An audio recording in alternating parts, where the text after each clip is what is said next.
From the beautiful city, Chicago, Illinois, WGN Sports presents White Sox Baseball. It's Paul Konerko, Adam Dunn, A.J. Pierzynski and the Sox as they get set to butt heads with Juan Gardenhire's Minnesota Twins. Hi, everybody, and welcome. With Steve Stone, I'm Ken Harrelson as we get set to bring you the finale of this brief two-game set with Minnesota and this six-game homestand. As you know, the Sox got no hit yesterday by Francisco Liriano, so the Sox come in at 11-20, and this afternoon trying to get back on the right side of that ledger with Johnny Danks. John Danks has been a hard-luck pitcher. He's 0-4 this year, but his ERA is just below 4. He's thrown pretty well lifetime against these Twins. He's 6-7. John has to have a little offense today. I think everybody would like a little offense today, especially after last night. Nick Blackburn goes to the mound for the Twins. Nick Blackburn's really scuffling this year. He's 1-4. His ERA's in the mid-5s. Lifetime 6-5 against the Sox. He's lost his sinker. That's been a problem for him. And last year he hurt his elbow. The slider went away. He figures that he's got a better changeup these days because of it. We'll see today. All right, sit back, relax, and strap it down. White Sox baseball coming your way.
To be in attendance and Chicago's #1 weather anchor, Tom Skilling from WGN. Before today's game, Tom spoke to a group of Chicagoland children about recent weather events.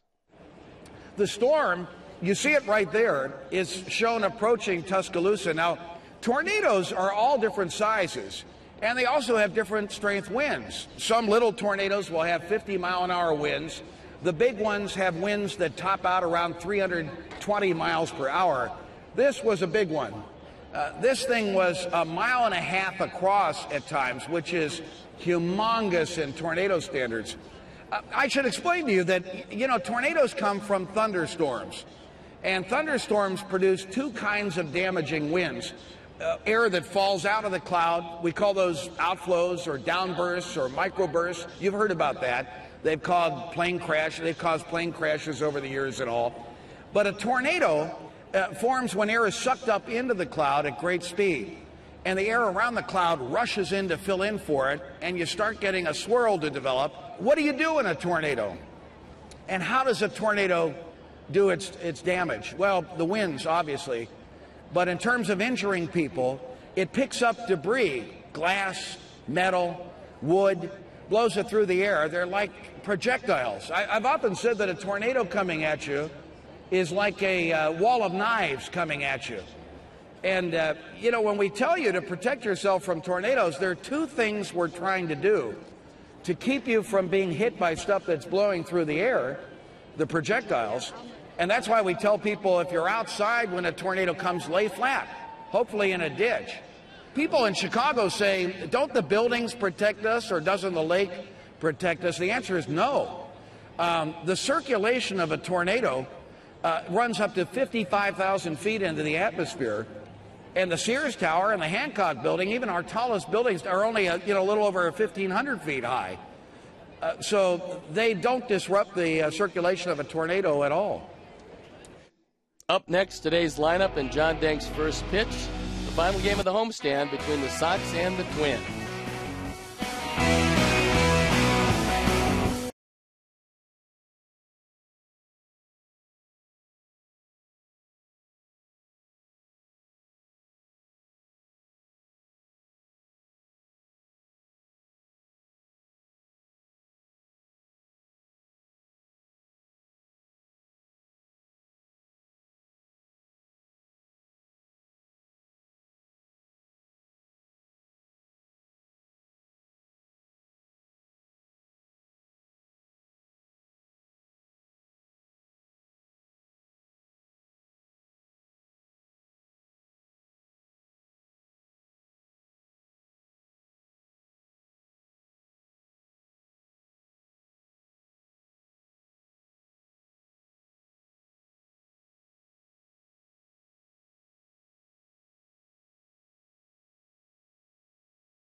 Cast.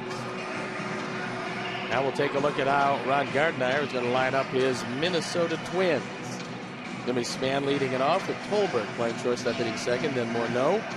One of the villains yesterday, Kubel hitting cleanup with Kadire, Tassoni, Valencia, Butera, and Casilla playing second and hitting ninth.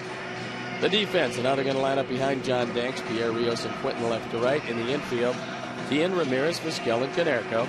A.J. Brzezinski gets a nod behind the plate. And John Danks on the hill. John looking for win number 1. He's thrown a whole lot better than that. And hopefully today he'll get some offensive support. There you look at the numbers overall. 36 strikeouts, 11 walks. That's very good. The umpires for the games today. Paul Emmel behind the plate. Rob Drake at first. Gary Darling is at second. Bruce Dreckman at third. So we're ready to play baseball, and I'm ready to turn over to my play-by-play partner, Hawk Harrelson. All right, Stone Pony, thank you. And once again, good afternoon, everyone, and welcome to White Sox baseball right here over WGN Sports. So happy you could join us for the finale of this brief 2-game set in this 6-game homestand. Center fielder Denard Span will lead things off. He comes in hitting at .283 with a homer and 6 RBIs. And the first pitch of the ball game is taken for a strike. Twins come in hitting at .229 as a club with a 4.87 ERA. That breaking ball just off the plate. Last year, Span hit .264, 3 homers, and drove in 58. He also picked up 26 stolen bases.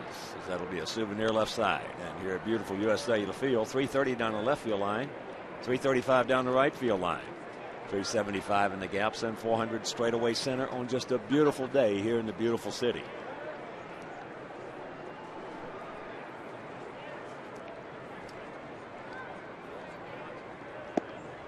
Two balls, 2 strikes. The 27-year-old outfielder. He's been a good, solid player for them. Came up through their system, and he can go get him in center field.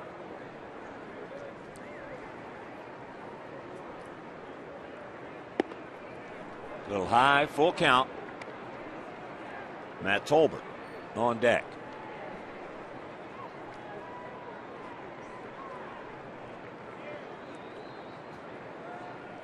Payoff pitch.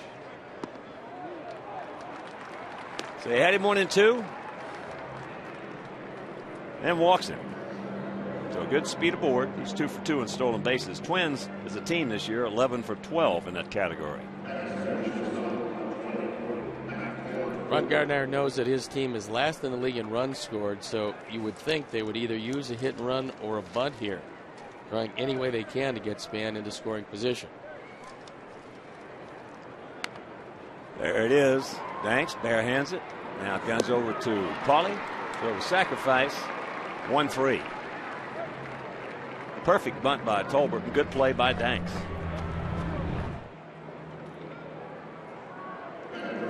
Well, when you got a guy hitting second who's batting 167 and you got a man on with no out, yeah, you better bunt him over.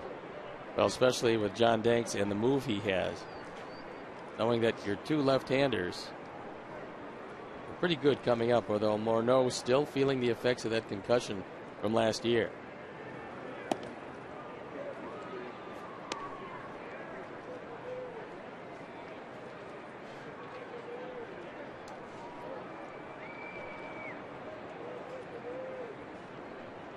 One-0 pitch. Has popped up. 10. And that's out number 2. 1-0 hitting at 217. The homer, he's driven in 9. You know, that was, for the most part, a rather benign looking hit that he took. Didn't look like anything, as a matter of fact. No, it was like, you know, it was almost like Dale Earnhardt at Daytona. That was almost a benign looking hit to the wall. And all of a sudden, you know, it killed him. So you never know. Well, I think it's obviously one in a series of concussions that he's probably suffered in his lifetime. So here's Kubel. He's had the hot bat, hitting at 350. Takes a strike. He's 9 for 37 lifetime against Danks. This is one guy right now you have to be very careful with. He won the ball game last night. And he's going to knock in a run right here. So it's 1-0 Twins. Leadoff walk. Most of the time, it'll get you.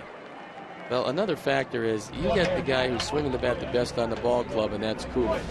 The guy behind him has 4 runs batted in all year, and that's Kadire. So, too good a pitch to too hot a hitter leads to a 1-0 Twin lead. Kadire hitting at 227 with 3 homers. And those 4 RBIs with 3 homers. That's inside. On the other side of that page, though, Kadire against Danks is 22 for 48 with 5 homers and 12 RBIs.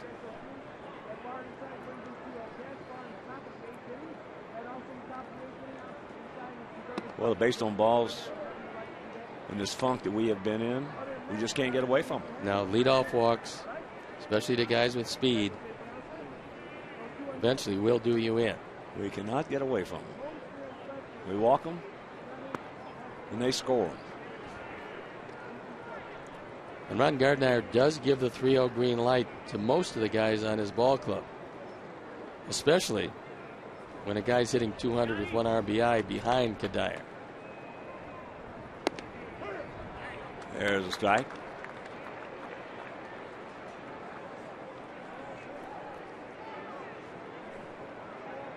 Kadire's been a very solid player for this organization. Fouls that back in a full count. Talking with Ron Gardner, he said to me that he's moved Kadire all over the field, and he feels that his hitting has suffered because of that. He wants to just anchor him in right field, and then he feels that he'll be the hitter he's been for quite some time. Payoff pitch. Where's the Dutchman? He was getting an indoctrination at Cooperstown, and that's why he wasn't here for this series, this abbreviated series. But apparently they have to tell him exactly what's going to go on when he's inducted later on this year. Bert Blyleven. Certainly missed him. Yes, he's a good man. As that pitch is popped up right side, Paulie. Paulie? Yeah. If he gets there, he'll get it. But the leadoff walk comes around the score after half inning of play. It's Minnesota 1, and the good guys coming.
The ultimate driving machine. Pierre's going to lead it off, and Ramirez and Dunn the DH with Konerko, Quinton, and AJ. Rios, Tian, and Vizquel rounded out. The defense behind Blackburn, Tassoni, Span, and Kubel left to right. Valencia, Tolbert, Casillas, Morneau. Drew Butera behind the plate, and Nick Blackburn on the hill. High ERA, this is 6th start. And before we show you our picks to click, you at home select yours as Juan Pierre takes strike one.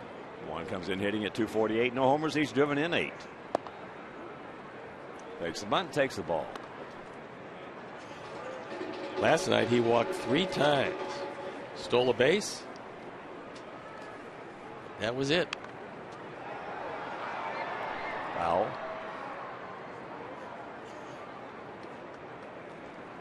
Well, I did not see much of it last night. I fell asleep, and when I woke up, I watched the start of it, and I heard it sounded like somebody put a cup of sand down your throat. Yeah, that's exactly what it felt like. I got to stop chewing on glass. I think that's the big factor. And then after that, right soon after that, after I texted you, I fell asleep, and I woke up. There's a shot off Blackburn. That's going to be a base hit. So a good way to start the bottom of the first.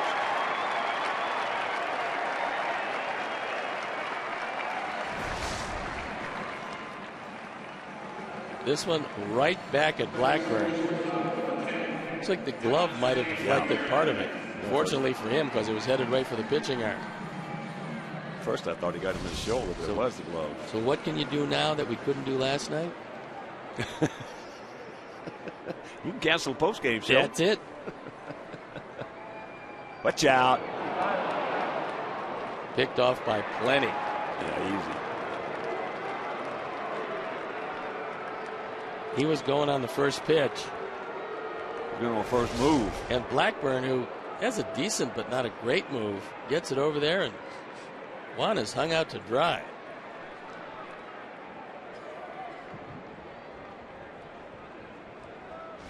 So here's Alexei.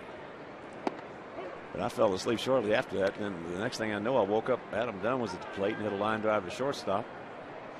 And I heard the announcer say, and he gets his no-hitter. And I said, what? Was it? Probably the sound of the bat is what woke you up, because he hit that ball right on the nose. No-hitter. It's only the 6-1 in Minnesota history, and that's That's saying something because they've had some pretty good pitchers over there. And that's looped into center field. Span is there for out number 2. One of the most amazing parts about that game last night, Hawk, was that here's a guy who was rated as one of the better pitchers around him at 14-10 last year. He came up through the San Francisco organization, had a great arm, was able to throw in the high 90s. He had never completed a game at any level of professional baseball. Never even a complete game. That is amazing. So here's Adam. Hitting in 157, 3 homers. He's driven in 12. There's a look at the man of the hour. Francisco Liriano came over to deal from San Francisco. A.J. Pierzynski going to the Giants. That's what you call a hard one hopper right there. And that'll retire the side. Nothing across after 1 is 1-0 Twins.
First pitch lowered away to Rene Tassoni, 24-year-old outfielder. Born in Toronto. And the count 2-0. You don't want to walk this guy. He's not swinging the bat well. He will bunt a lot, but you're doing him a favor when you fall behind and you have to come to him with a fastball. But John's control is certainly not what he would like. He had it good first 4 starts. In fact, first 5 starts, he could have been 4-1. Says, watch out. Okay. Alex makes the call, has the ball for out number 1. But lately, he's been falling behind too many guys and walking at the wrong time.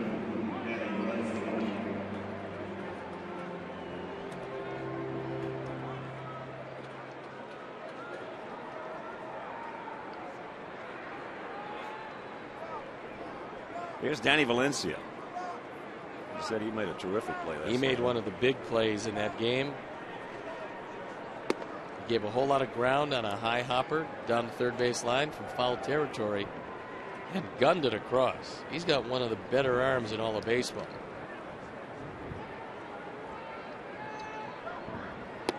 There's the strike.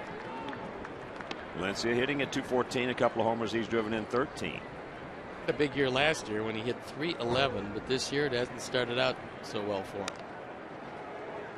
That's got a piece of that. Yeah, he hit .311, 7 homers, and knocked in 40 in 85 games.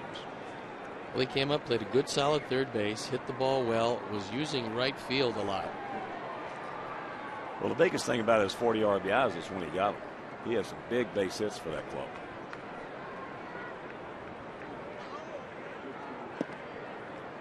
Two and two.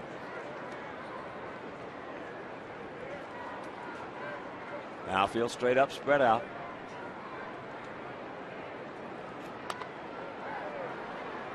And that changeup fouled away.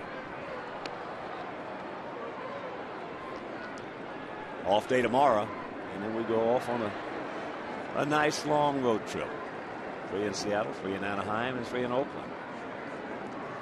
In fact, 20 of the next 26 games will be played on the road. Just seems like Murphy's Law, too, when you're playing as poorly as we have been. All of a sudden we go to 3 places and we don't have a whole bunch of success in. No, and Seattle is throwing the ball a whole lot better these days. There's a ball down in the left field corner. So the 1-out double by Valencia. That's his 5th two-back. No. That ball's alive, and Juan was trying to say that it was trapped under the pads. Bruce Dreckman said, no, the ball's alive. It's in play. And so we give him 90 feet. And the way we're scoring, we can ill afford to do that. We'll watch it again. This is a changeup down and away, and Valencia hooks it.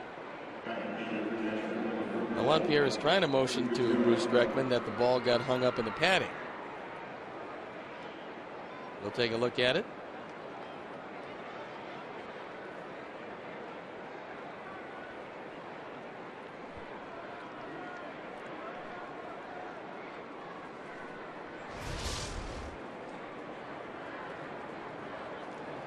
And they give him 2-base hit, E7.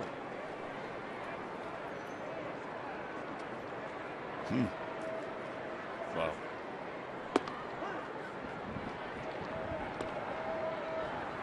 That's pretty tough air. I would think that Bruce would have gone out there and maybe had a look at where the ball got trapped in there.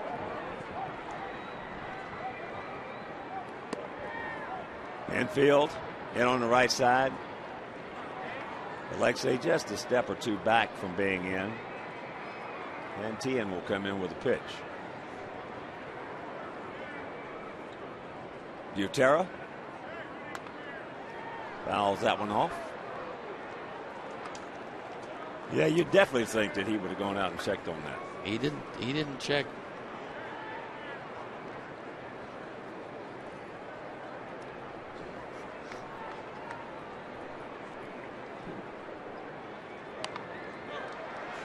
So the count hangs at 1-2.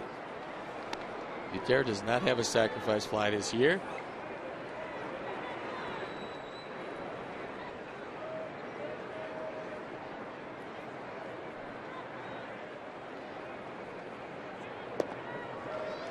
Change up low and away. 2-2. Johnny could sure use a strikeout here. With no return date for Joe Mauer, suffering still some tendonitis in his knee after an offseason clean out of that knee surgically. And that's popped up. Omar, and that's out number 2. Well, you know, some of the ironies, so to speak, and that's the way baseball is. Almost every team we played this year has had one or more of their studs out. Missing.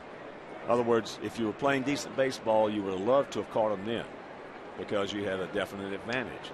Well, it's turned out it didn't make any difference. We still got beat. Normally, you play this team without Mauer, you're doing pretty well. And in fact, Minnesota's had a very tough time offensively without Mauer in their lineup. So here's Casilla. Switch hitter, hitting at 194. No homers. He's driven in 3.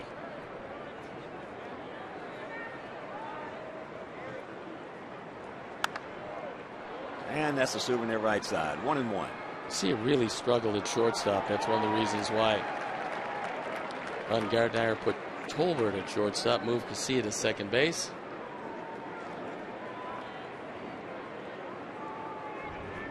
Against us, Casillo's been a good player. He has been that.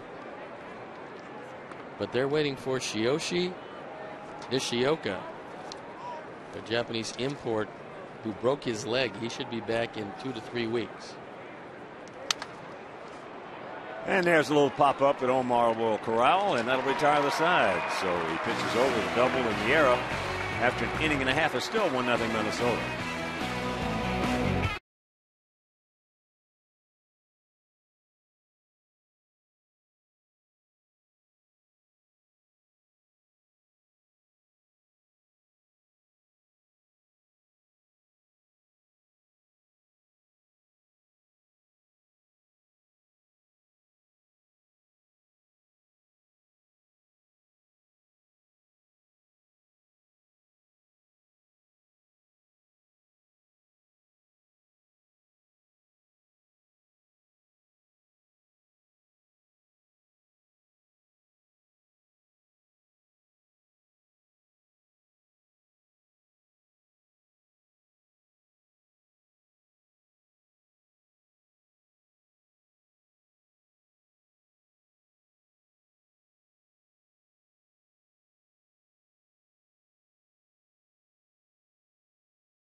Morning news traffic reporter threw out today's first pitch.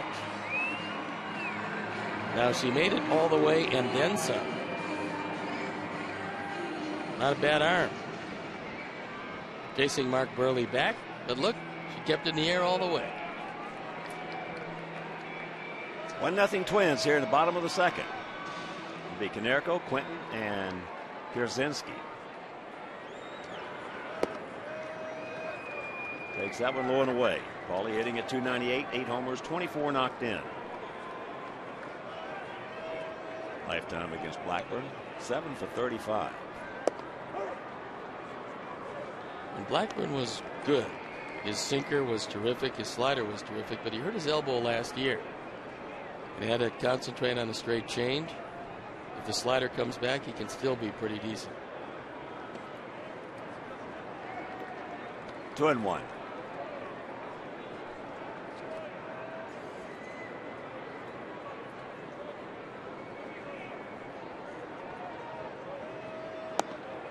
And the count, 3 balls in the strike.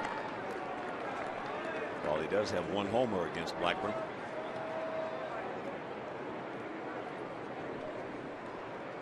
Even the idea the sinker's not working, Blackburn's given up 5 home runs in 29 innings. And that's off the foot, leg. Even with the shin guard, they find places somehow that aren't covered. How many times do you do that? Not many. Not many. Probably trying to shake that off. While he does, let's check out our picks to click today. Jumangio, our director and the crew, well, they went with Alex Rios. Stone Pony's going with Pierzynski. And Dave Fairman, Matt McEntee. All the good folks out at the Golf Club of Scottsdale and I. We're going to go with Mark Tien. Also want to congratulate Gail Colello, who won the ladies golf championship, club championship out at the Golf Club of Scottsdale. You must have played real well, because that's not an easy course. Some kind of track, isn't it? Well, Hermie a little disappointed because that one hit off the shin guard, so he couldn't pound on it a little bit to find out if it's still hurt.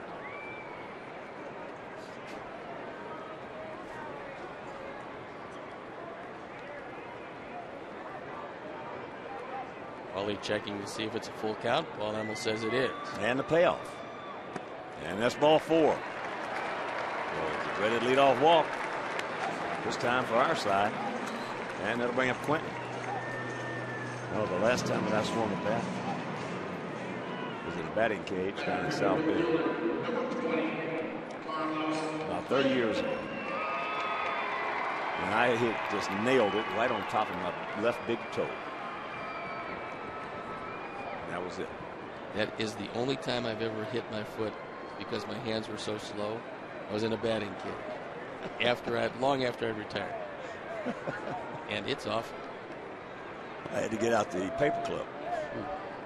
You heat it up paper Heat clip? it up. No, that's not good. And then stick it right through the toenail. No, that's not good. Make sure your face is out of the way. Yeah.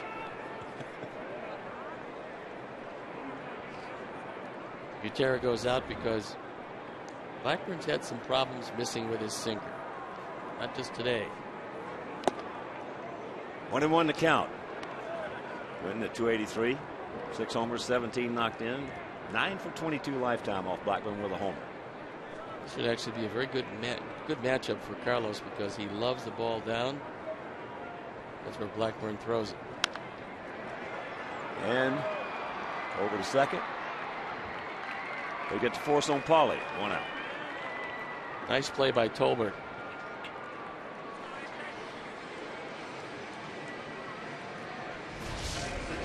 No chance for 2 as Carlos bidding for a base hit. So here's AJ. AJ at 258, a homer. He's driven 11. He's had good success against Blackburn. 12 for 29.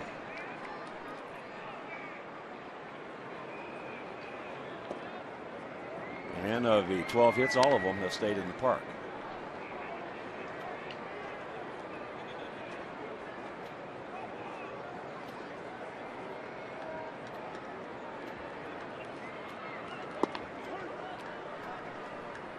Strike evens accounted 1. Pretty good movement on that sinker. Kept it low and away.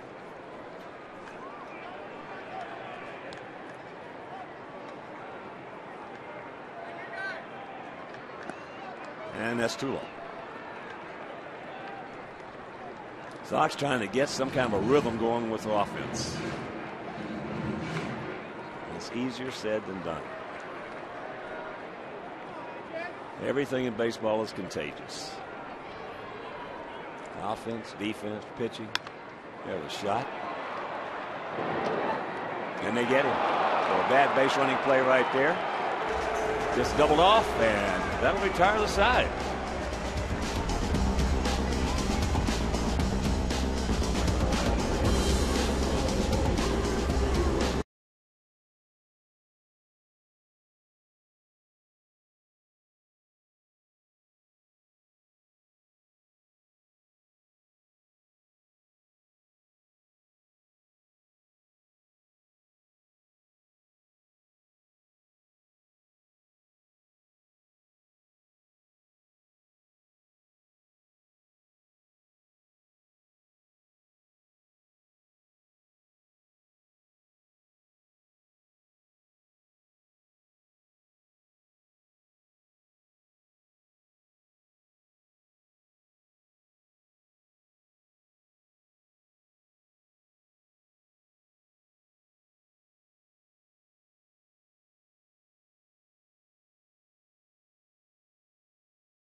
department, actually the queen of the community relations department, and you're going to tell us about White Sox charity.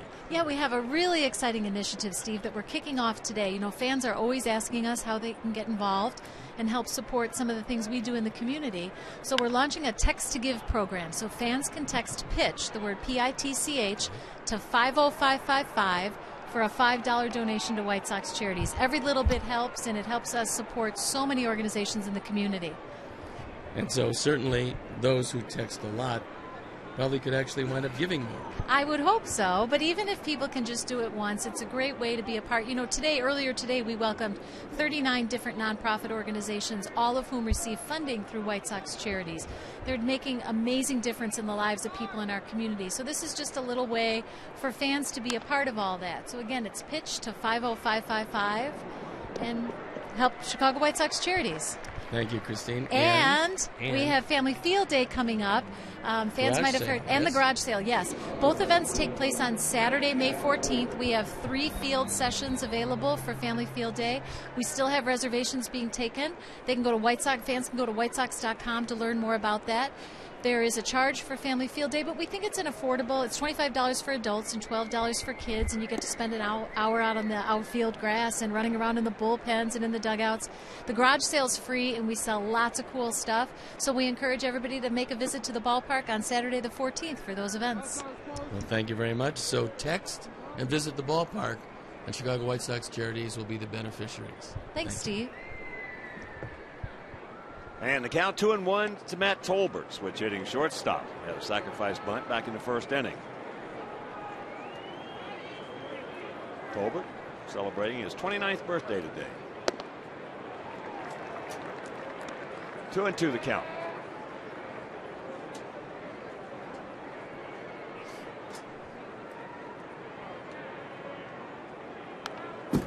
Just got a piece of that one. Oh, what a lovely day. Here in the beautiful city, not a cloud in the sky. 56 degrees as we speak here in the ballpark.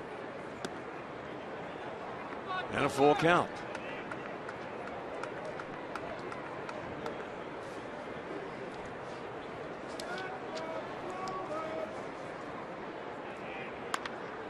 That ball hit into left field. One back on the track. Makes the catch for out number 2. And a reminder, you can organize a group outing of 20 or more guests during the season. Purchase a block of tickets or enhance your outing with one of 6 great party areas. Now, the more tickets you order, the more money you save. So call 312-674-1000 or visit whitesox.com.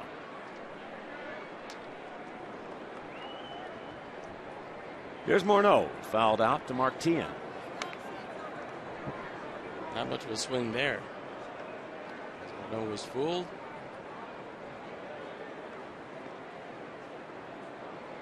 Finally hit his first home run a few days ago. Gardner said that he's thinking that maybe that'll take some of the pressure off him. Everything is self-induced. And that has popped up. So it's going to be a nice inning for Johnny Danks. 1, 2, 3. And we'll go to the bottom of the third.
third inning.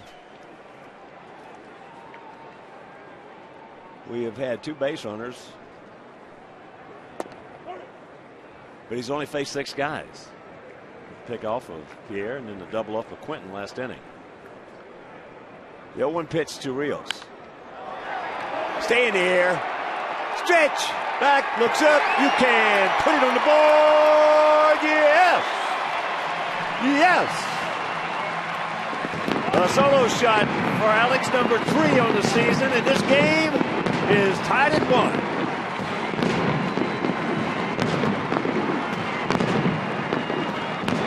We told you early in the ball game that Blackburn's had some problems with his sinker. Sinkers that don't sink usually wind up out of the ballpark.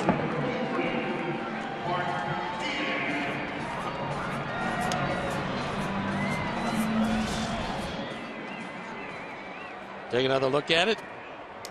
That one well up out of the zone and gone. Well, that's what that was. A non-sinking sinker. And a lot of distance out of those. 1-0 pitch to Tien.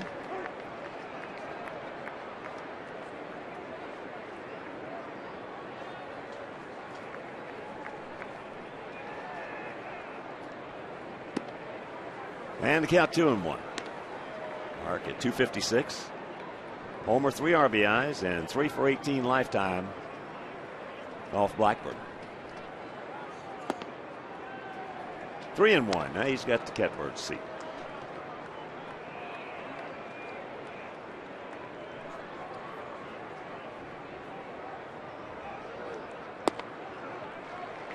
And that's ball 4. Attaboy, Mark. And what would you do with an extra $1,000 a week? That's every week for the rest of your life. All you got to do is play Cash for Life instant games from the Illinois Lottery.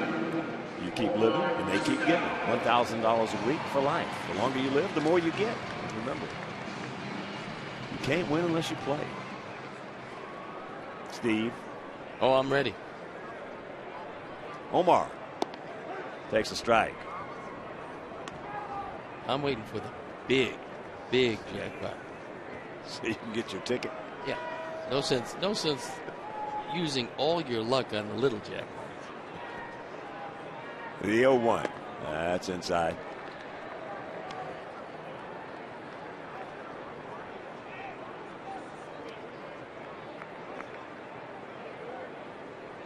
First at 30, Omar. Omar hitting at 276.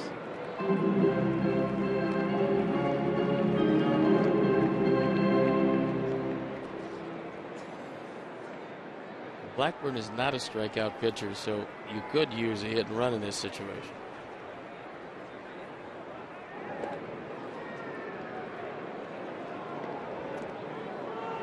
Nick. Just because Juan was going in the first move doesn't mean that you got to keep going over there. Yeah.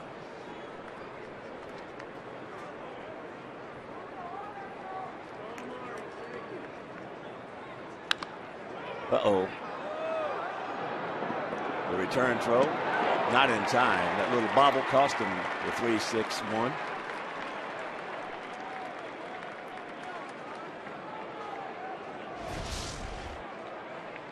This would have been a double play, but for that. And a good takeout slide by Mark Tien. He really upended Tolbert. Tien's been playing well. Done a nice job and done a very good job defensively. Something he had a lot of trouble with last year. No trouble this year. There goes Omar. Look at the play by Morneau. Morneau, I'll tell you, he is a good first baseman. He has always played extremely well defensively against us. That's the only thing a first baseman has to guard against is coming off the line too far. He was able to make a very good play and on the hit and run. Omar into second base. Well, you're a good first baseman like Morneau is and Canerco. They're two good first basemen in this ballpark today. Guys like Teixeira in New York. You're a good first baseman. Know when they cannot get off too far.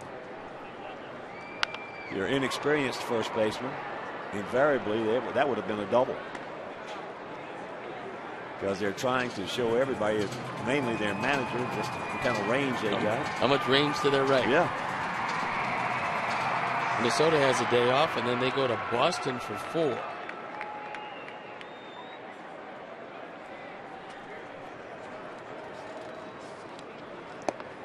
There's a strike and the count 0-2.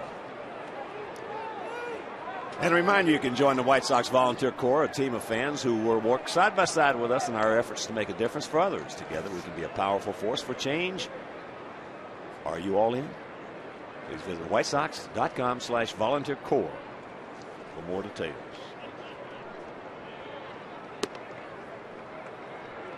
And the count 1-2. I'd like to send along birthday greetings to a big Sox fan, Natasha Dernis. She turns 1 today. Nice going, Natasha.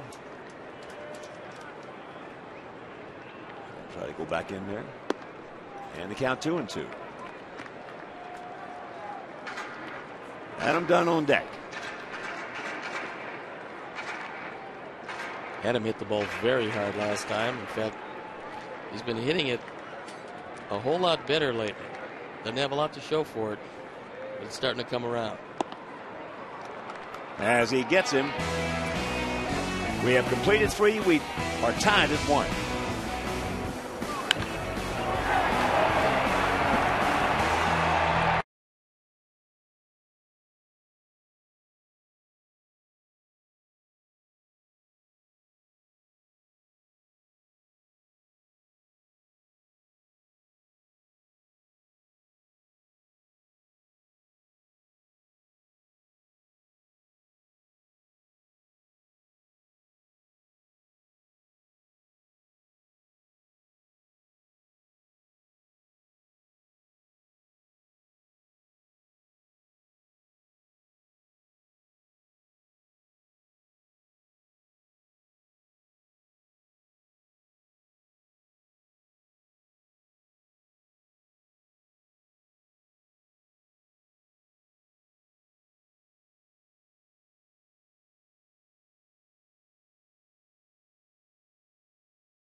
One and 1 to count to Jason Kubel, who was 1 for 1, had a little duck snort base hit into left center field, knocking in Denard Span back in the first inning. A run on 2 hits, no errors for the Twins. A run on 2 hits, 1 error for our Sox. Doesn't matter where Ozzie puts Omar. It just looks like he probably will never miss another ball the rest of his career. He's got such magnificent hands. Well, he's the luckiest infielder I've ever seen. I know, that never takes a bad hop on him. I mean, that ball always just goes right to him.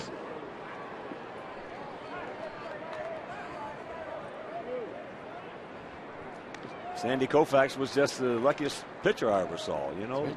Nobody ever hit. Well, when he ever pitched, that was the day that team didn't want to hit. Well, the great ones make it look a whole lot easier than it really is. Omar's a busy guy out there. They keep trying him. They better try somebody else because that's not working. 1, 2, 3, 4, 5, 6. 6 plays already.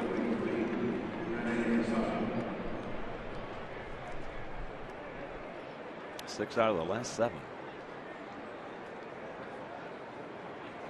And here's Tassoni. That's a smart pitcher. Just keep hitting it to the future Hall of Famer.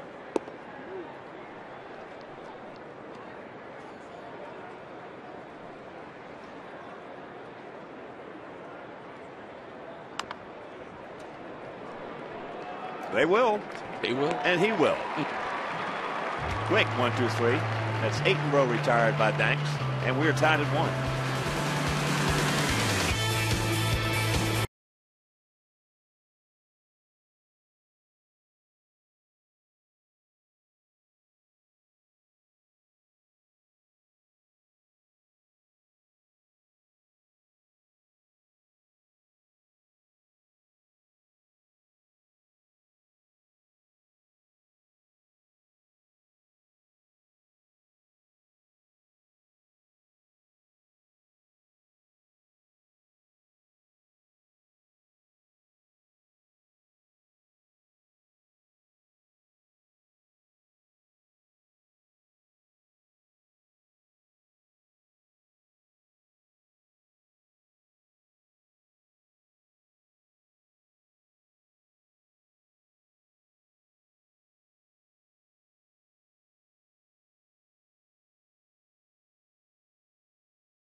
Tacks it up, takes ball 1. And a 0 for 1. He had a rocket 1 hopper down to Morneau.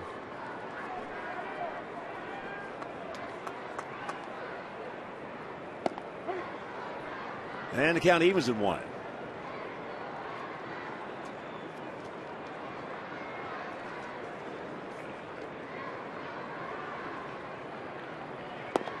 That's outside. And we got Jim O'Malley down in Jupiter, Florida, watching in. Huge Sox fan. For over 35 years. And the count 3-1. All right, Jim O'Malley. Glad to have you aboard, buddy.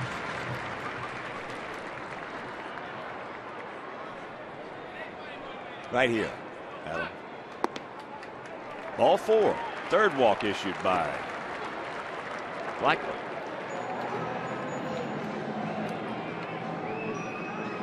And here comes Paulie. Paulie was the first walk issued by Blackburn. 4th inning, and every inning, first man was aboard, including the leadoff home run last inning.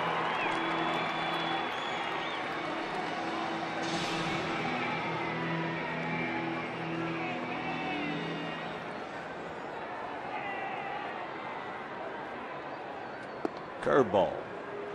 First one of those he's thrown. Yeah, that's something new for Blackburn. So that shows you that that slider is still not back to where it used to be.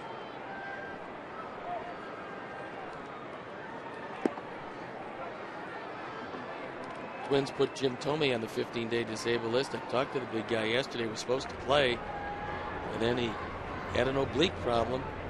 It's going to put him on the shelf for at least a couple of weeks.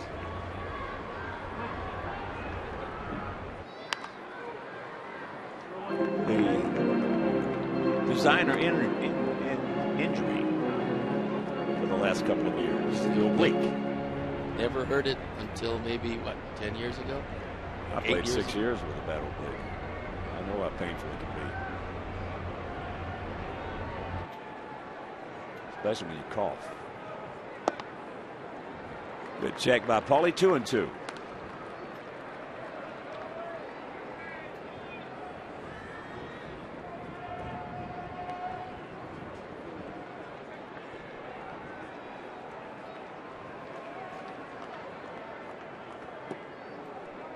And a full count.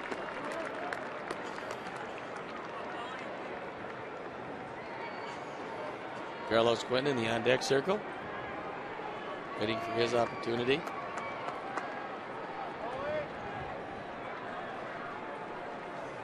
Ball 4, base hit. And there it is. Ball 4, back-to-back walks.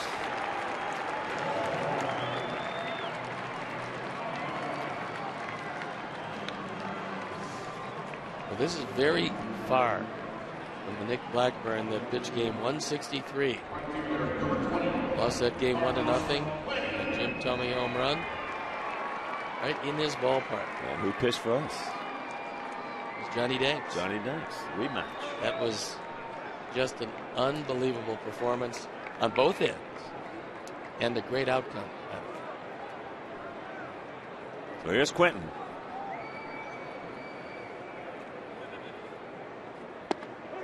There's a curveball. Well, one of the things I remember about that game was after the game was over. About 25 to 30 minutes.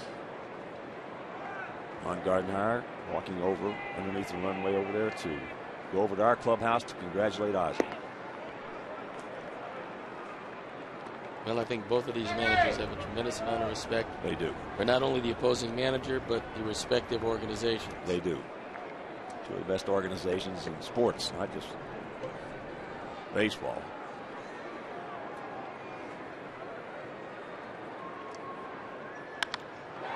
And ball into center field, right at Span. So it's out number 1. And that'll bring up AJ. AJ lined into a 6-3 double play. The line drive to Tolbert. It's short. He doubled up Quentin at first.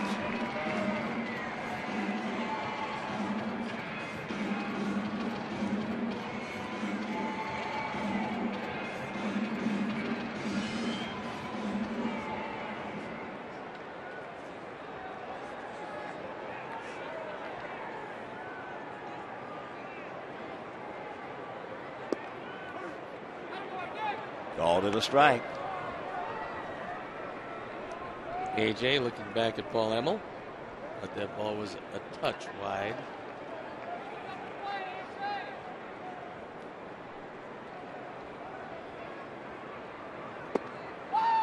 And that's the residual. That was a touch wider. 0-2 the count.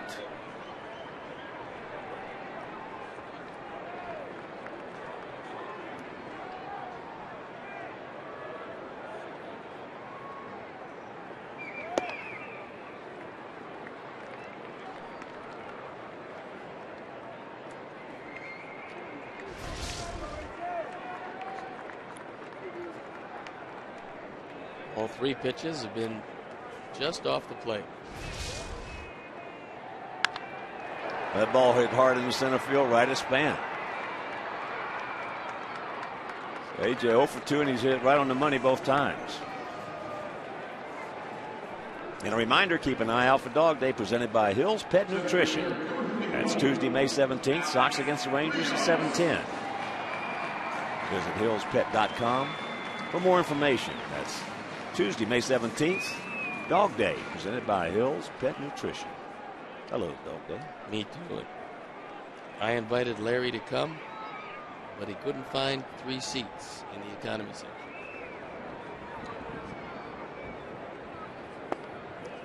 Alex, he homered leading off last inning.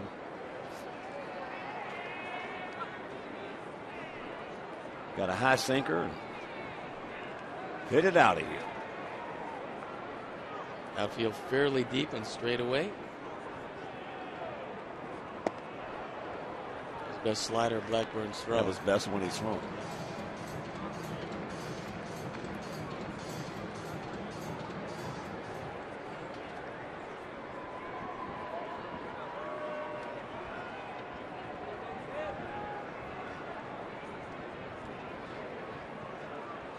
There's a shot sucked up by Valencia. So we have had 3 balls in this inning after the 2 walks hit right on the money, right at people.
One pitch, one out here as Donnie Valencia, who doubled his first at bat, hits his watch. A bullet. This is a cut fastball that doesn't get inside. Unfortunately, Alexi right there. That'll bring up the catcher, Drew Butera, who popped up to Omar.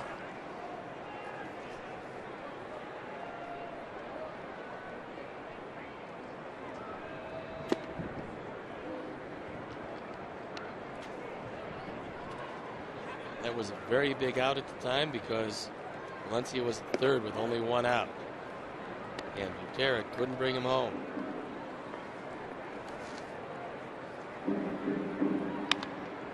That's back to the middle.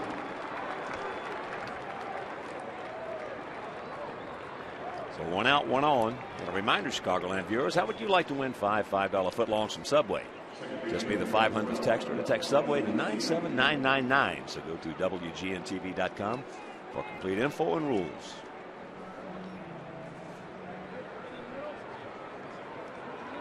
Alexei Casilla, he also popped up to Omar.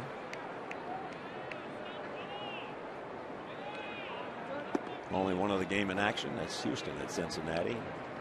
Astros shutting out the Reds 2-0. The game in the bottom of the 8th inning. The Reds started out pretty good. Things have not been good lately. 1-1 to count. Next homestand, we've got Texas for 2, Cleveland for 2, and the Dodgers, our first interleague opponent, come in for a weekend series with 3 games.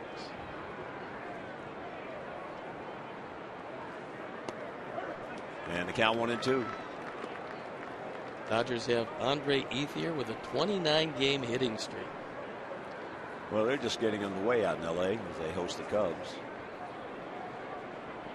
What was your longest hitting streak? I think 2. But it was a good hitting streak. It was a hard 2. It was a hard 2. Yeah. I don't know. I wasn't much with hitting streaks. I think probably 7 or 8. 9, something like that. It's tough to string together a long, long streak. Well, it was for me. Goes over to second in time. Boy, Mark, you get the lead man. Well, you know, the culture of the game of baseball is interesting for you and I because we've been around so long and been able to see the evolution of the game, the changes of the culture. Offensively today, the game is entirely different than it was 40, 50 years ago in the respect that the managers used to tell you, all right, Hawk, this is what I want you to do this year. I remember when I got traded from Boston to Cleveland. I was going from Fenway Park to Municipal Stadium in Cleveland, which at that time was the biggest park in baseball. They didn't have the inner fence in center field. You could hit it for miles. That's right. So when I got over there, I'd hit 35 home runs the year before. And Alvin Dark, the day I reported, says, Hawk, you know, this is what you got to do for us. You got to hit me 20 home runs and you got to drive in 75 runs. I don't care what you hit.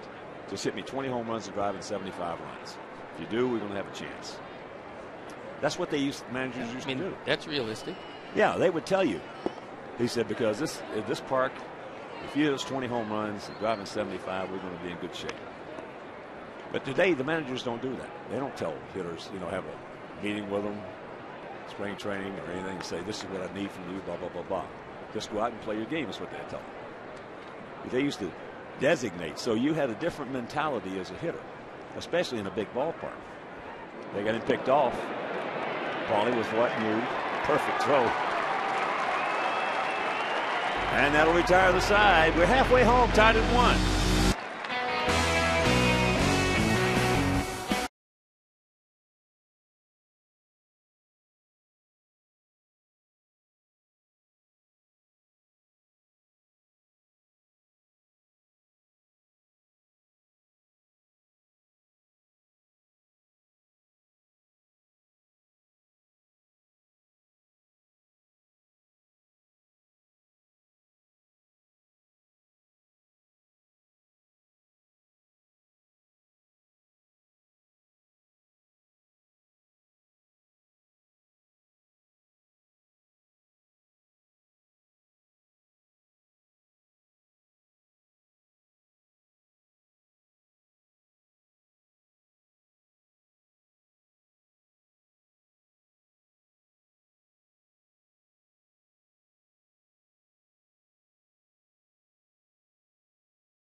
Well, the Twins won 2-1 for our Sox. It'll be Tien, Vizquel, and Juan Pierre.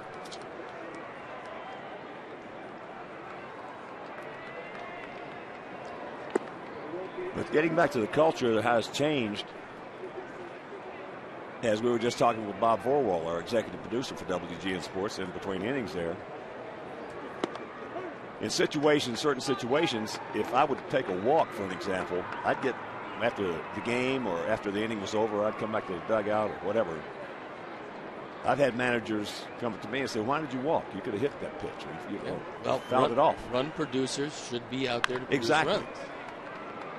Morneau will take it himself. But that's one of the differences. Well, it's also one of the reasons why, if you look at strictly a batting unit, and I know everybody wants to get 300. That's kind of the dividing line between the greats and the goods. But the batting average is the single most overrated number Sure that we have, because if you hit it in the first 4 or 5 innings, as opposed to later in the game, if you hit the 4th and 5th starters and the middle relievers, as opposed to the 1 and 2s and the setup men and the closers, there's a big difference. Well, the batting average has always been, except for the fans, and except certainly for the agents. Yes, right. The players, they're changed. They've changed their thinking a little bit. It's become more important to the players because of the way contracts are structured in arbitration. Because you got an impartial arbiter up there. As that is off the glove of Morneau. So Omar on with a single. Finally got one by him. There's been a lot of shots hit that way. That one trickled off the glove. And that'll bring up Juan Pierre.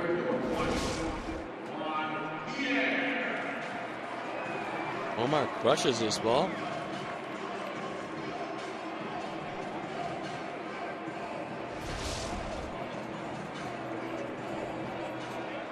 Juan is singled.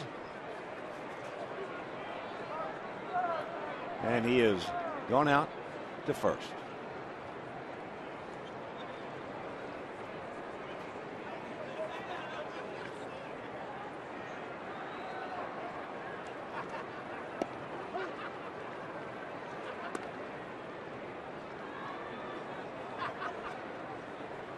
Outfield spread out slightly to the left.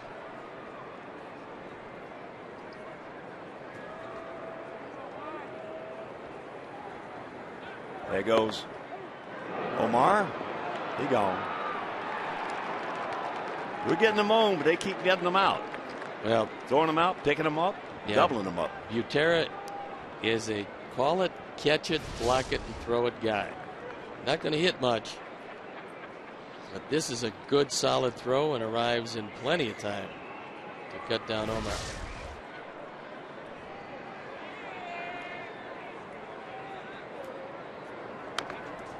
Fouls it now. Just get the feeling right there. That was. Could be wrong. I get the feeling that was a hit and run. I was going to say, do you think it might have been a hit and run? I'm thinking it was. One overlooked. A soft comebacker. That didn't take long. We're into the 6th, tied at 1.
Top of the order here in the top of the 6th for the Twins. Nard Span fakes the bunt and takes the strike.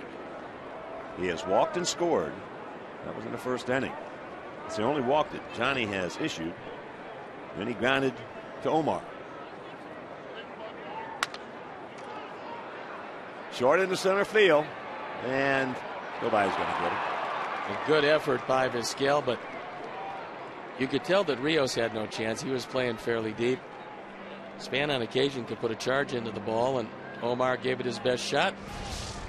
Ran out from under his cap, and it turns into a base hit. Span caught this off the end of the bat.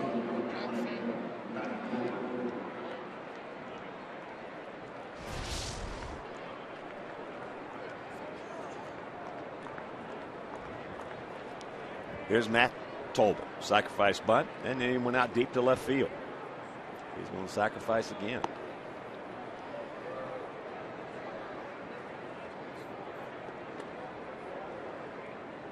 Over to birthday boy.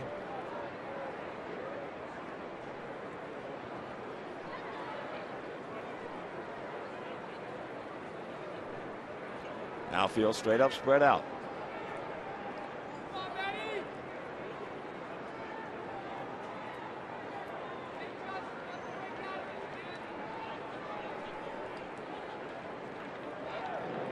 When I talked to Ron Gardner yesterday before the game, he said that his team uncharacteristically wasn't executing defensively, wasn't executing offensively, and he said it wasn't particularly good base running team.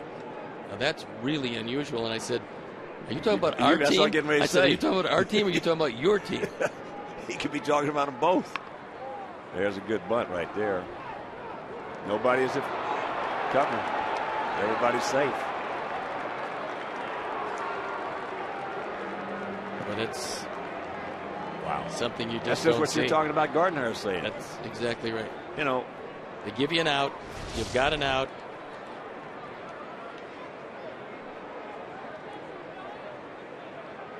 Wow. Well, Omar took one step toward second for some reason. Couldn't get over there. Well, this guy's not going to bunt.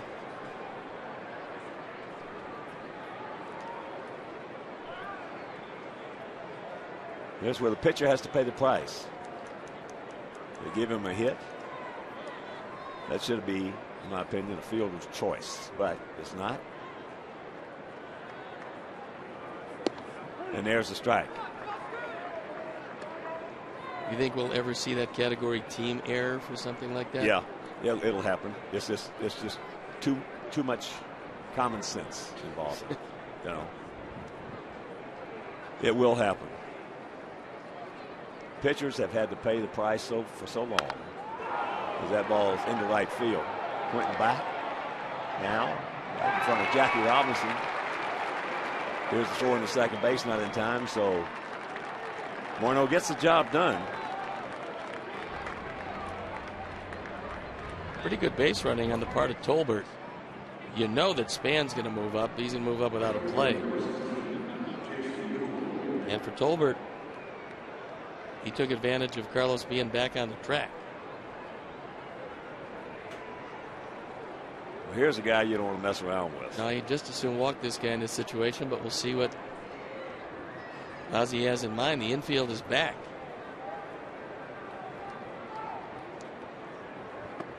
And that's low ball one. Good eye on deck. Kubel 1 for 2 with that little soft duck snort single to knock in Span back in the first inning.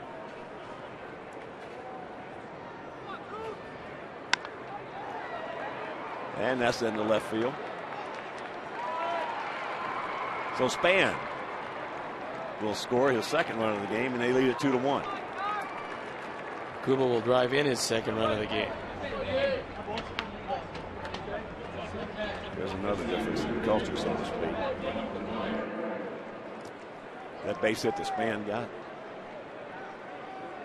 40, 50 years ago, you'd have a pitcher yell over to it when he got on first base. Spend some meal money, man. No bench jacking anymore. No. Managers used to yell at you. Oh, yeah. They had Eddie Stanky when he was managing the White Sox. 67. Buzzhart hung me a curveball in Kansas City, and I hit over the left center field wall. Next time I came to the plate, Eddie Stanky standing on the top step of the dugout screaming, "Stick it in his ear, Buzz! Stick it in his ear!" I got to Baltimore. Signed a 4-year deal with him as a free agent. Start my first game of the year. I go ball 1, ball 2. Here's somebody screaming at me to get the ball over the plate. So I called over. Doug DeSensei was the third baseman. I look over in the dugout and I said, "Is that Earl?" He goes, "Yeah." He goes, "He hates when you throw balls." I said, "I've only thrown 2 pitches." He says he wants you to get them over the plate. I said, "Okay." That's the way it was. Now I know. It was what it was.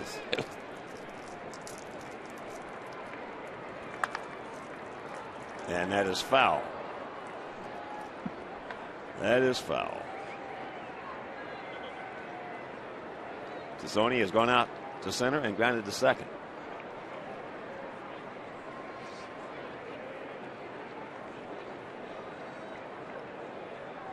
Very common for managers to get on players.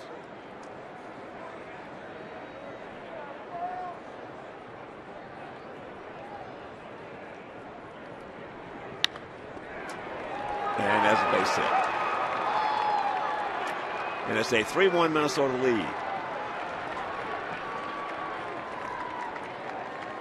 Just the second RBI of the year, which is No, that play that we did not make on the bunt play was jumped up and cost us.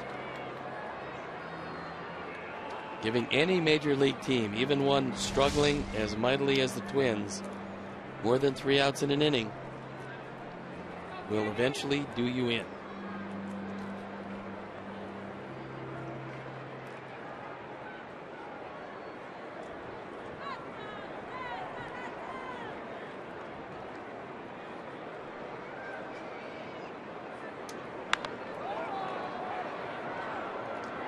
Pierre. So that was an ugly play that really was costly, and we trail it 3-1.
Check out the all-new Cruise. Come out to U.S. Cellular Field on Saturday, May 7th from 9 a.m. to 3 p.m. and test drive a brand new Chevy vehicle. Receive 2 tickets to a future White Sox game. Drivers must be 21 years of age and present a valid driver's license. There's a breaking ball low to Alexei and Chevrolet, official vehicle of baseball and proud sponsor of the Chicago White Sox. It's Saturday, May 7th, 9 a.m. to 3 p.m. 2-0 the count. Well, we just gave them, if you're tuning in, we just gave them 2 runs in the top half of this inning. They lead it 3-1. That bunt play cost us 2 runs.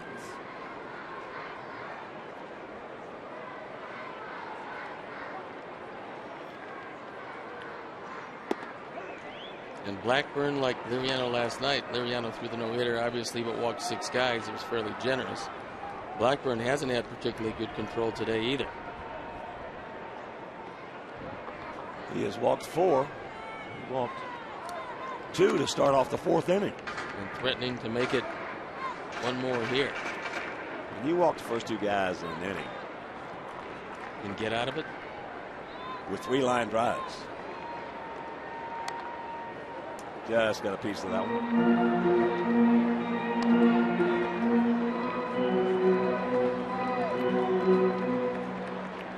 They can't get out of their own way.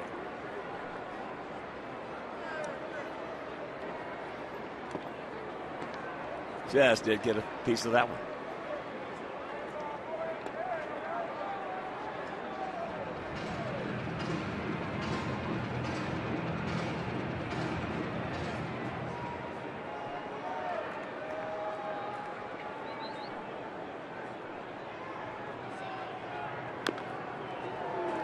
Off Alexei.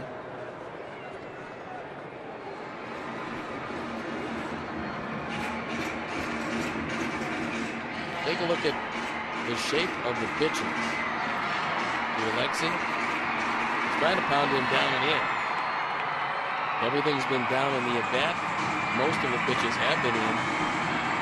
When you throw sinkers in to right-handers, you're going to foul a number of them off their foot or in step.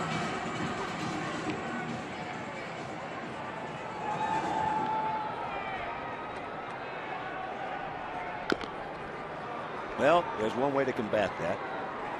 Move off the plate. Exactly right. Move off the plate, and guys won't do it. But Alexei doesn't.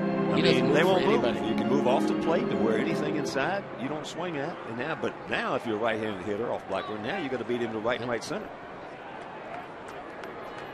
You can get him out of pitching you inside. That plate, that batter's box is yours. You can go anywhere in there you want. You can create your own strike zone. Watch out. This has been a pretty good battle so far. Cooperstown is filled with guys who moved around in that batter's box. Don't seem to move quite as much. Some guys that will make adjustments every now and then. Not that many of them.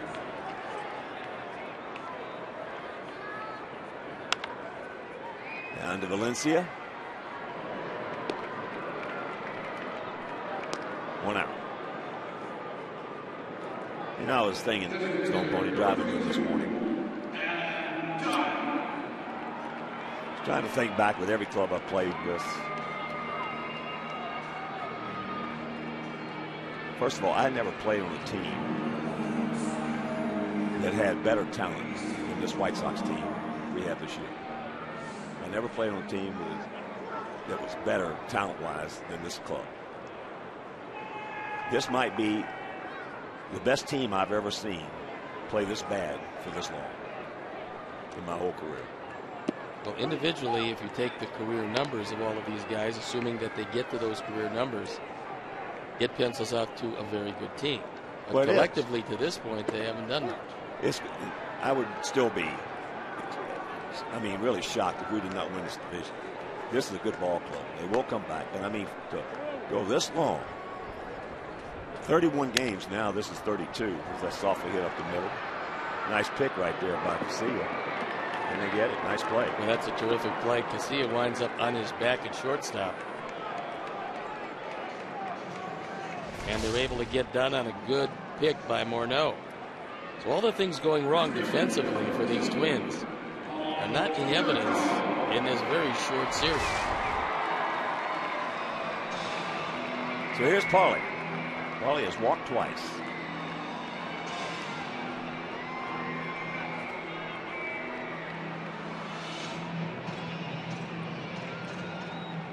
Even that Red Sox team that I played on in '67 and went to the World Series, we weren't as good as talent-wise as this White Sox team. We certainly didn't have the starting pitching our clubs got. And really, back in those days, the bullpen was just, The bullpen was guys who couldn't start for the most part. It was starters who were going bad. Right. The ball hit hard. And we certainly did. We had a good offense. Our offense was probably close to being as good as this one, but I don't think it was as balanced as this one is.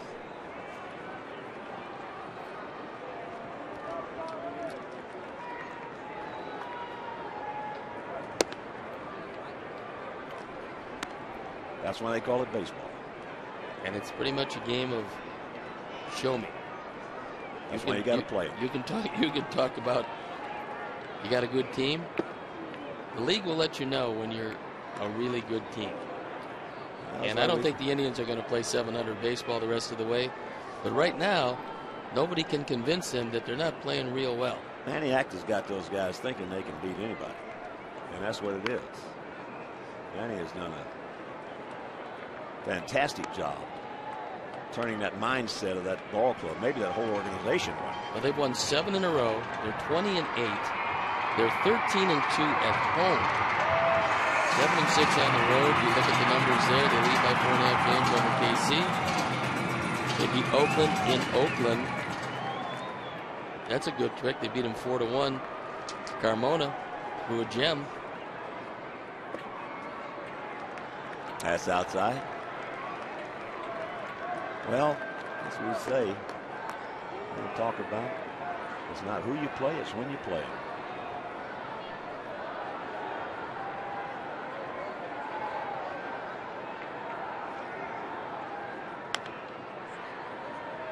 A lot of foul balls off Blackburn, so that sinker is.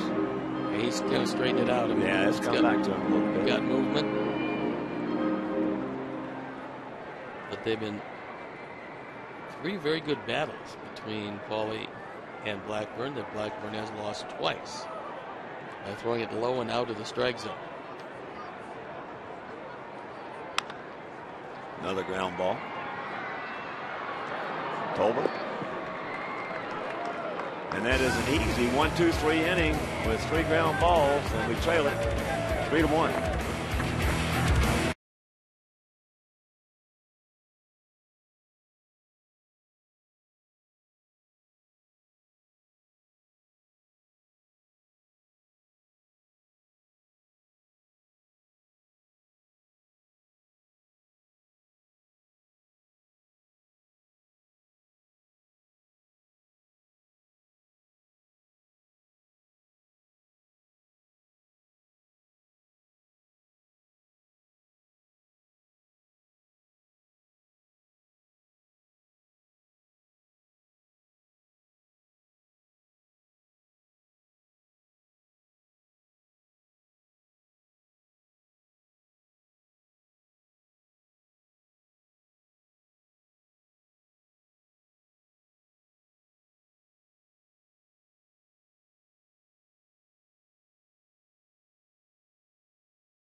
Drew Butera just leads off here in the 7th inning. 1 pitch and a fly out to left field.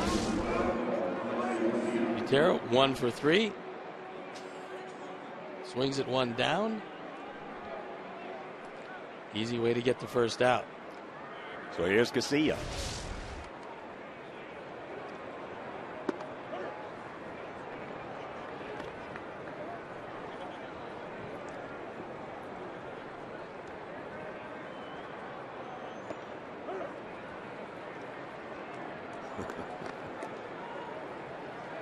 He is probably thinking, I'm in the 180s and you're breaking out the curveball for me.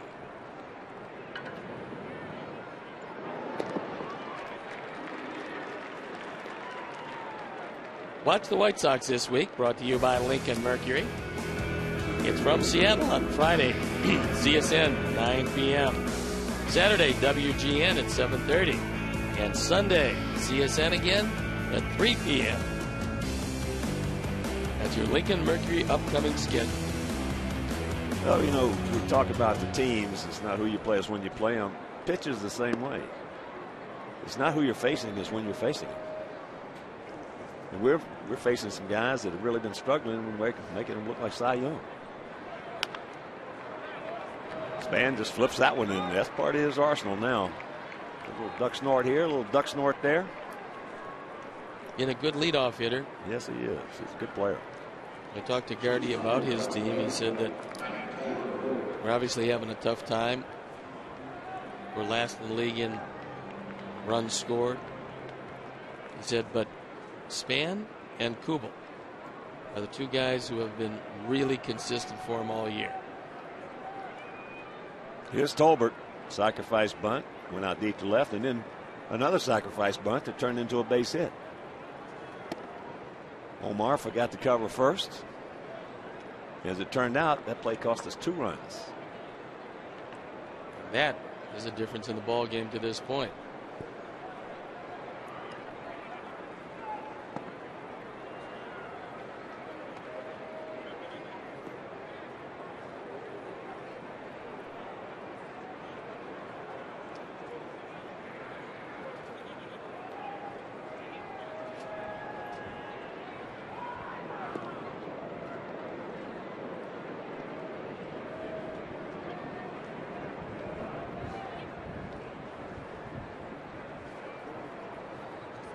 Pretty good lead by Span. But you got to get the hitter. You don't want to walk him to get to Morneau. 3-0 the count. Even though Morneau is not swinging well, he last time gave it a ride. Well, it's a pucker factor. There's a strike. This is the danger factor. Sphincter factor.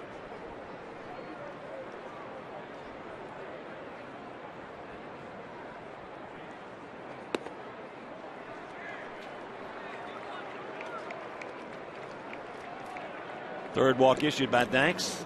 And here's Morneau for 3.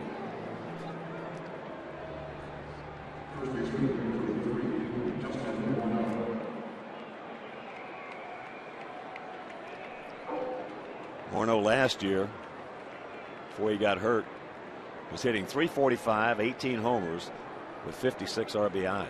It looked like he was on the road again to another MVP year. There go the runners. He gone. Thank you very much, guys. With Morneau at the plate, I love it. That's not a smart play at all. 7th inning stretch. We got to have 2 to tie.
Miller Lite keeps you up to date on all the scores and games around Major League Baseball. And remember, don't miss The Chairman, 30 Years with Jerry Reinsdorf, Saturday night at 7 p.m., hosted by Rich King.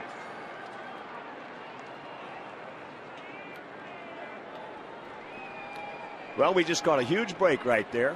Now let's take advantage of it. Curveball strike to Quinton.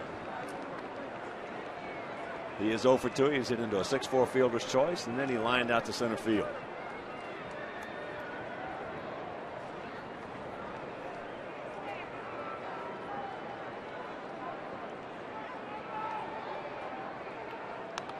You don't see Minnesota make plays like that very often. No, I think that there's a very good chance that Ron Gardner will have a talk with Denard Span. Yeah, one of your most feared hitters, although he's not having a great start. Would you make the third out at third base? No, it don't happen. That's it. Especially with the right-hand batter's box completely exposed to a throwing catcher. Plate. Yeah. AJ's got the clear shot. No, not good. Oh, it's great for us. Just got a piece of it. Bullpen up and going for Minnesota as Blackburn been pretty good today.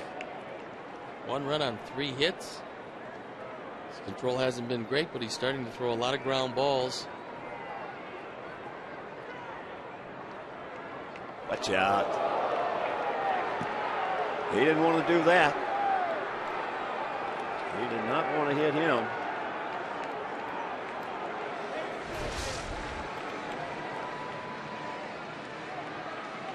That one up and in.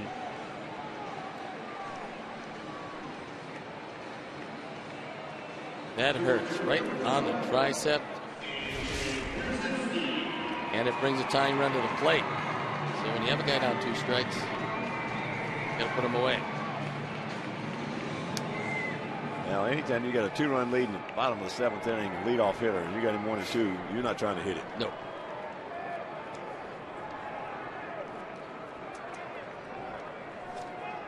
AJ is 0 for 2 and has hit it right just on the screws twice. It's out of play. And a reminder, for a flexible ticket plan for the season, try the Aussie plan. Get your choice of 13 games, including the BP Crosstown Cup Series against the Cubs. Also matchups against the Twins, Yankees, and Red Sox. Aussie plan is available right now.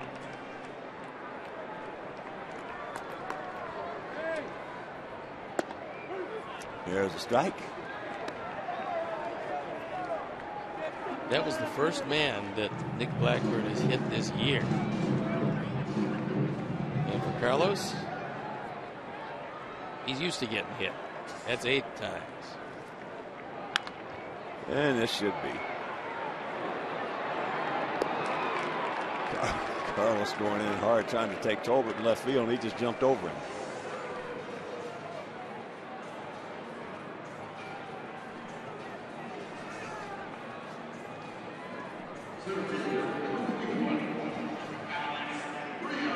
In the 3rd inning, our 4th drive of the game, 3rd home run of the year by Alex Rios. Got a high sinker and rode it out of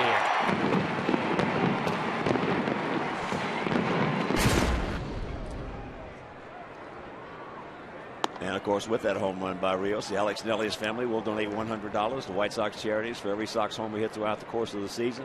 That is number 31, so $3,100 donated so far by Alex Nellius in loving memory of Ursula. 21 to count. Alex.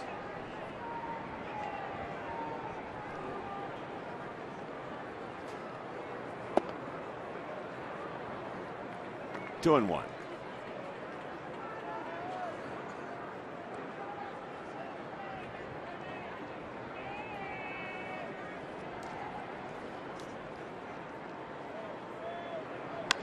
And there's a line shot base hit. That a boy, Alex. So good speed aboard. He's 4 for 5 in stolen bases. And that'll bring up 10. Takes that ball the other way. And if Alex continues to do that, batting average is going to take a climb. Here comes Guardian. I think that's going to be it for Blackburn. Doesn't want him facing Tien.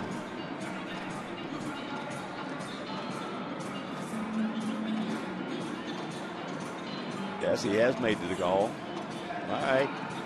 Blackburn pitched well. I think he has really made his manager very happy with his performance today. He departs then. We'll be back.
He's on for the 14th time. He'll be facing Brent Lillibridge.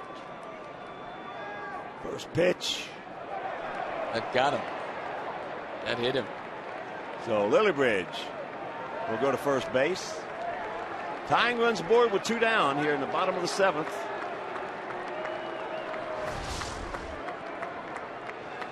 Harris's control this year has not been good.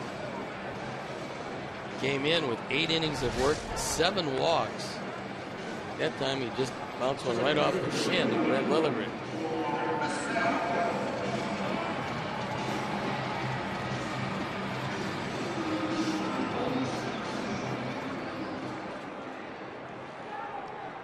So here's Omar. He's 1 for 2. Takes it off the plate.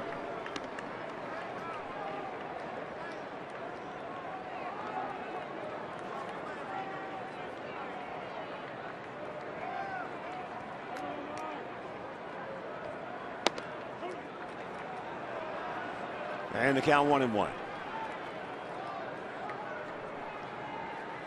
Very close to the same location as the first pitch.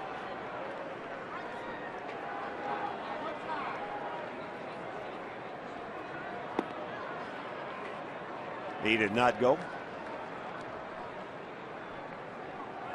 Twins bullpen. Glenn Perkins, the left-hander. Alex Burnett, the right-hander.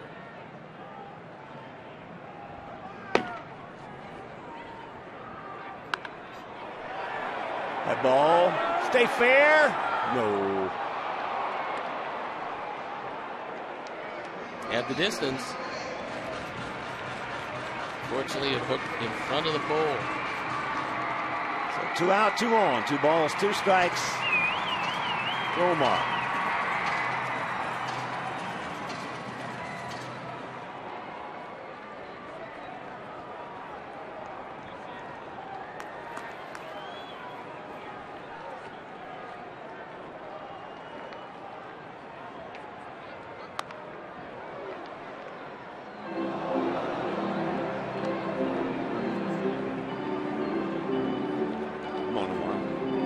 Top of him, buddy.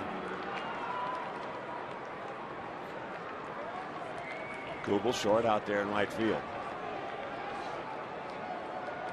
Twins are really spread out straight up. And a full count.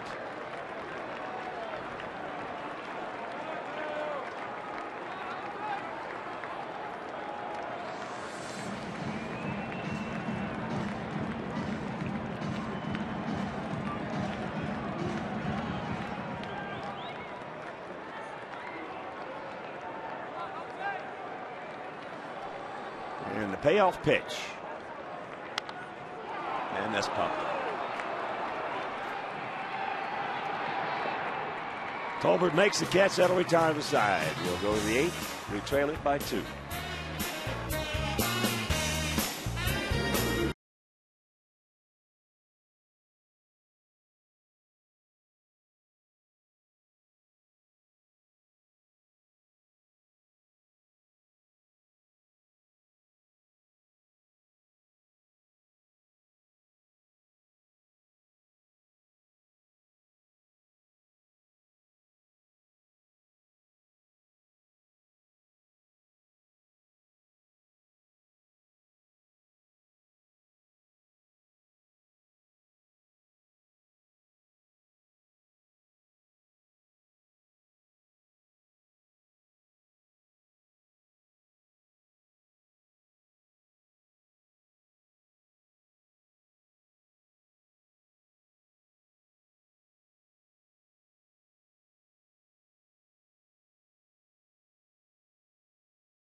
Solo home run, his 500th career run batted in. Blackburn, pretty good performance today despite the 4 walks. Only 1 run in 6 2/3 innings.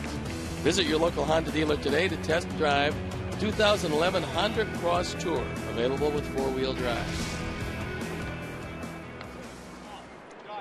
First pitch to Justin Morneau. Hit to Lillibridge. Vizquel moves over to third. So 1 pitch, 1 out here in the 8th inning. 3 runs, 7 hits, no errors for them. 1 run, 4 hits, 1 error for us.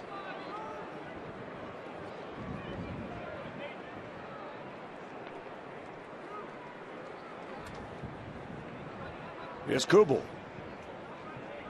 Kubel is 1 for 2 with 2 RBIs.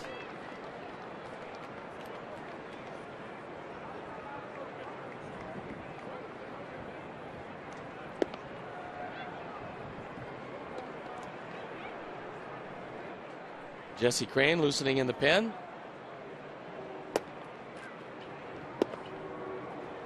I think it's Glenn Perkins throwing in the bullpen for the Twins. And he's had a very good run at it out of their pen, as is Crane out of ours. That's into left field. 1. 2 down. Well, Danks once again has pitched well.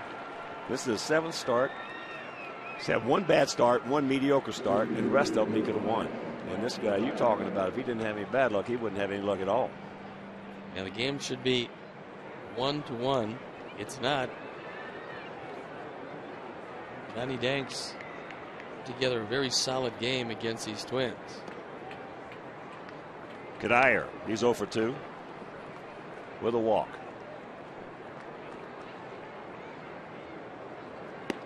And there's a strike.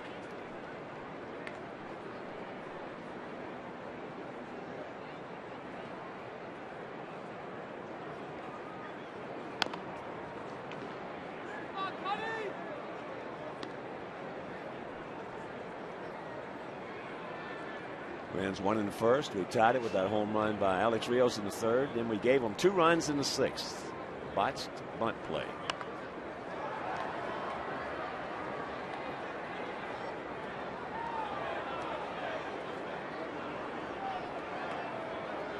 Off day tomorrow. And Friday, Saturday, and Sunday, 3-game series against the Mariners from Safeco.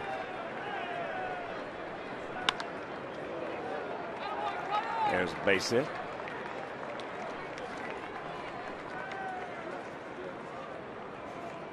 And a reminder, you can join the Shy Sox mobile group today by texting CLE for a chance to win $50 in Comiskey cash and 4 tickets to the game on May 19th versus the Indians. Shy Sox mobile users get special offers, exclusive deals, contest info, and great prizes. Joining is free, but message and data rates may apply. Text CLE to Shy Sox. That's 244-769 to be entered to win.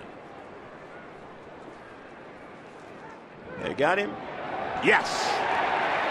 He'll grab some bench, and that'll retire the side. We go to the bottom of the 8th. We got to do something, boys.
Illinois Lottery Mega Millions and Powerball. Friday's Mega Millions jackpot is worth $12 million. Tonight's Powerball jackpot is worth $36 million.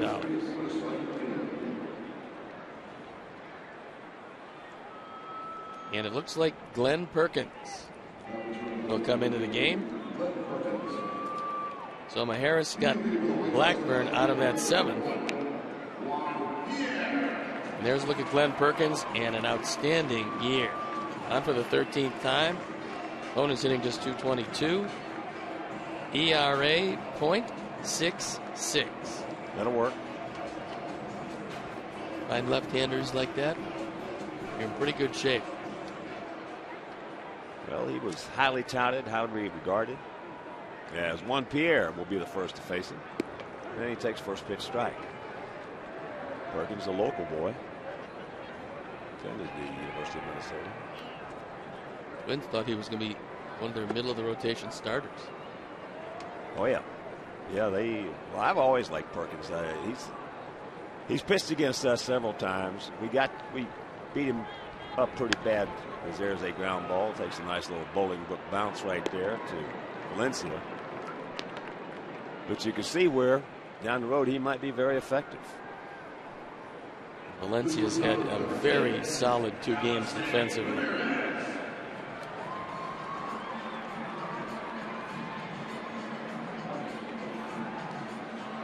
It reminds me of another third baseman the Twins had.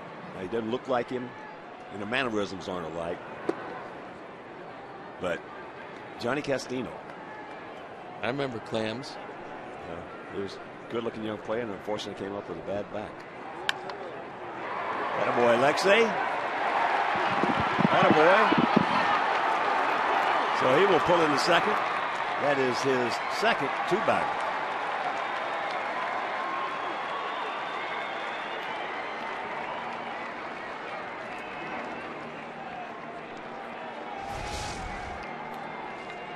Here's our high-def shot of the game brought to you by Xfinity. This one foul by about 2 feet. And Alexei goes into second base. Chicago White Sox baseball in high definition is brought to you by Xfinity, only from Comcast. Man, here's Adam Dunn. Chops that one over into the Twinkie dugout. Adam, first time up, just scalded one hot. One hopper, 2 more no, then he walked. And he grounded to second. Ball rejected, but gotten. Yeah, that's a pass ball. I don't know if he got crossed up, but Butera normally very dependable. This has that one bounce right off the glove. I just missed it. Yeah.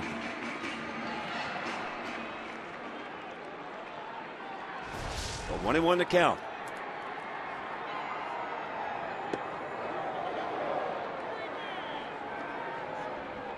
Well, they have to play back in the infield. They're going to concede the run for the out, stay out of the big inning.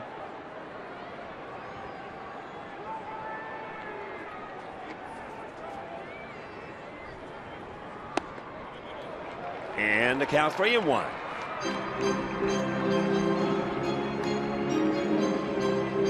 Perkins has yet to give up a home run. The question is, will he be in the game to face Paulie? Whether he gets done or not. And that's ball 4. And the answer is no. He will not be in the game to face Paulie. Gardner taking a long, slow walk. He's already motioned to the bullpen. Adam Dunn is taken down for a pinch runner.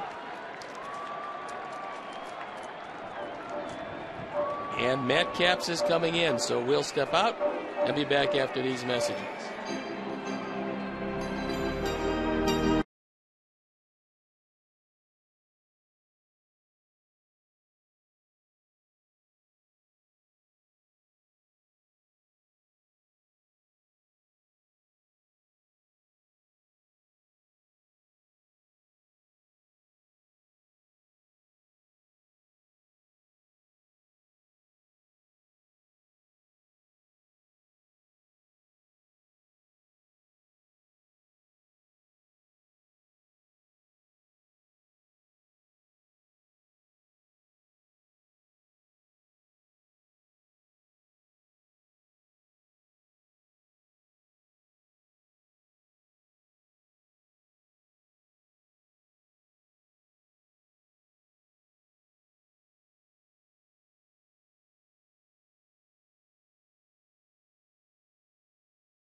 Zone for up to the minute stats and information. Log on to WGNTV.com and enter the game zone, brought to you by Connie's Pizza.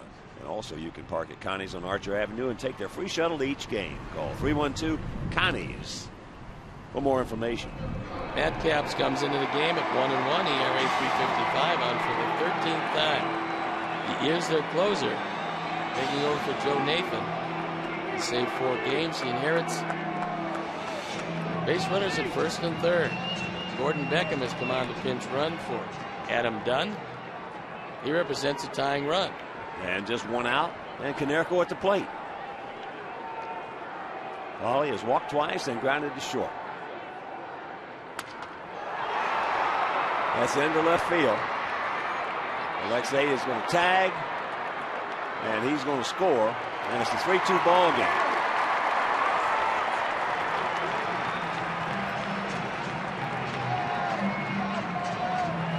I thought for just the briefest of moments that Tassone was going to throw that ball all the way in.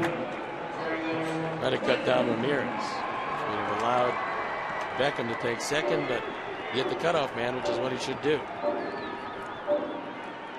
So here's Quentin. 0 for 2. Last time up was hit by a pitch. What new? 1 year in the minor leagues, he was at 43 times. Ball magnet. That's unbelievable. 43 times. Led the league, and I don't think that's something you want to necessarily have the league lead. Well, my buddy and former teammate Carl Yastrzemski played 23 years in the big leagues. And in 23 years, he was hit a total of 40 times. You couldn't hit him. He was like a cat. They threw at him all the time. They just couldn't hit him.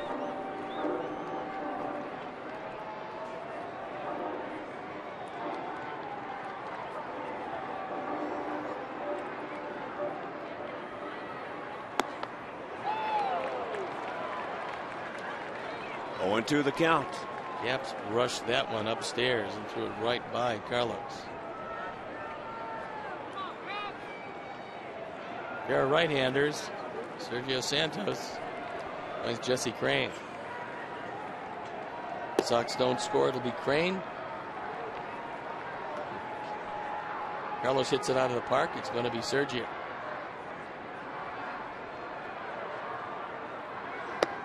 Pass off the corner. The ball, 2 strikes, 2 out here in the bottom of the 8th. A 3-2 Minnesota lead.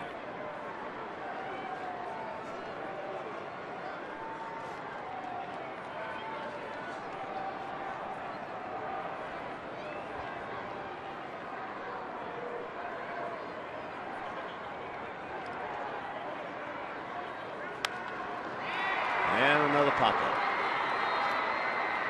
1-0. That'll retire the side. Sox pick up 1. We'll go to the 9th trailing by 1.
At US Cellular Field for the ultimate game day experience. You can visit the Comcast dugout to see official White Sox equipment, take photos next to life-size player cutouts, and listen to updates about the White Sox pitching staff on the Xfinity Voice Dugout phone. All brought to you by Comcast. Jesse Crane comes into the game. He's 0-1, ERA 1.26. On for the 13th time. He's just been getting better and better. Johnny Dang said, a good ball game. 8 innings, 3 runs. Only should have been 1.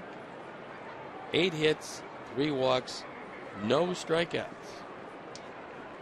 And here's Renee Tassoni, 1 for 3 with an RBI.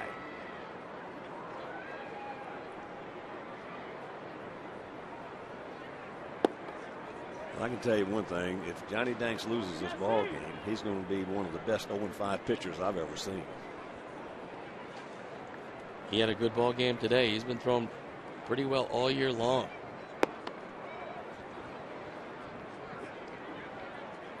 To another count.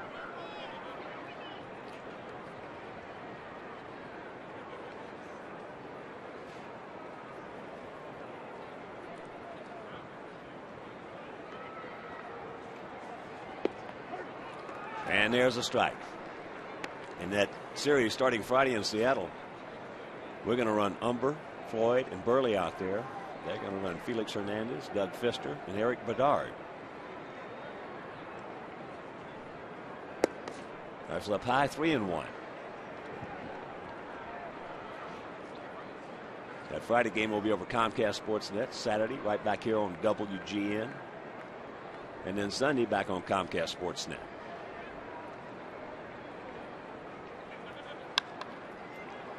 Flips that one into short left center. And that's out number 1. And reminder, tickets for White Sox home games at US Cellular Field are on sale right now. Tickets start at just $12 per seat. And the schedule is full of great matchups, promotional nights, and games featuring post-game fireworks.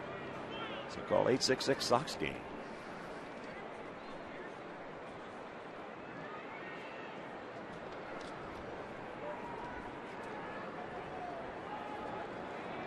Here's Valencia, 1 for 3, a double.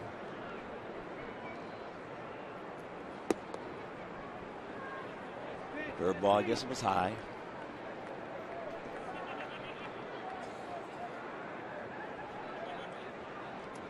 Cincinnati came back to beat Houston 3-2 in that game at the Great American Ballpark. All 3 runs in the 9th inning. 2-0.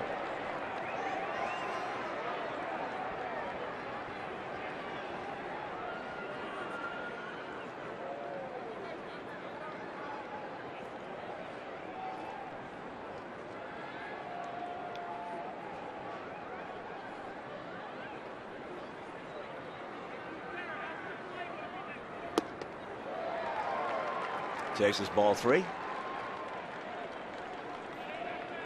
3 runs, 8 hits, no errors for them. 2 runs, 5 hits, 1 error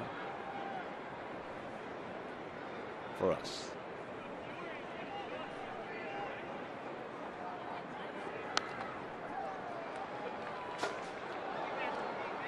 And the count, 2-2.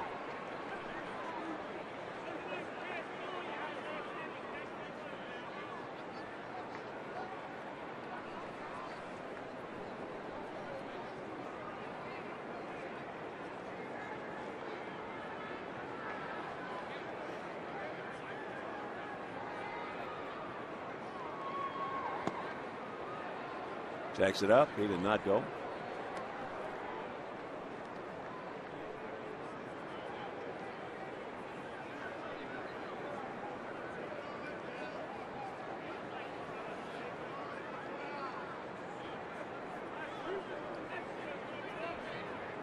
And the payoff pitch from Jesse Crain.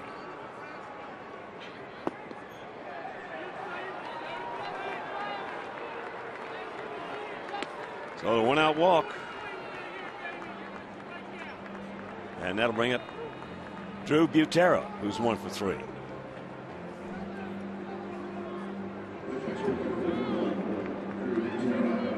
Valencia will run on occasion. He's 1 for 2 in stolen bases.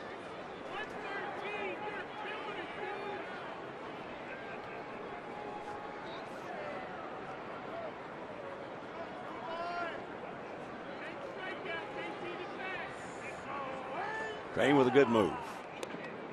Very quick. Well, Valencia probably knows that, having played behind him last year. Sometimes you forget.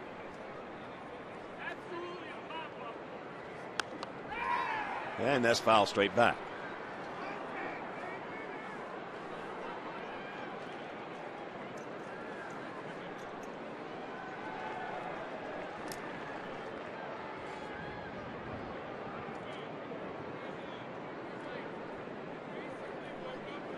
Our outfield is straight up and spread out.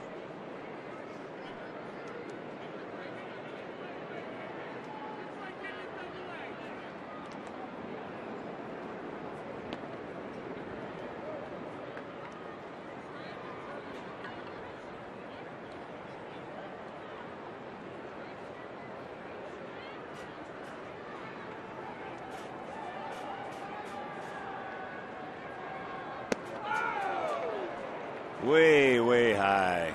1-1.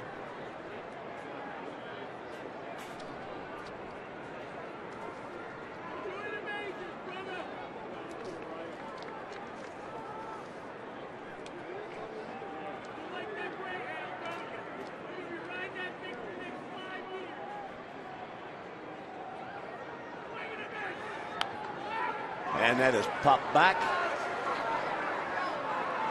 And out of play, first row behind, second row behind.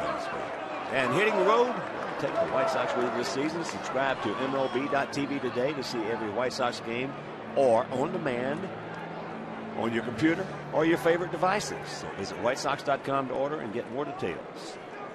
MLB.tv, baseball everywhere.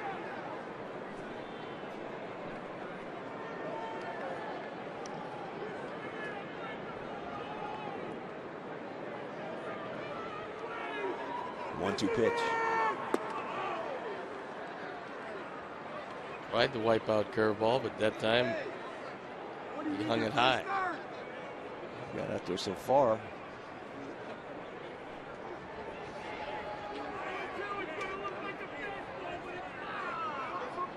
Two-two. Home plate jumping around here on Jesse Crank. For our Sox in the bottom of the ninth, it'll be Brzezinski, Rios, Lillibridge, Omar, and hopefully they'll get it done.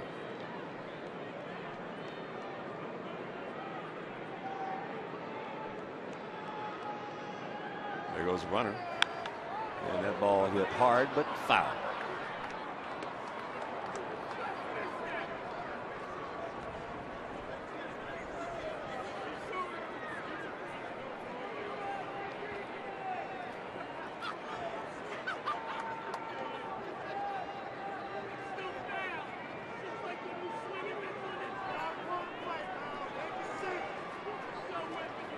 And once again.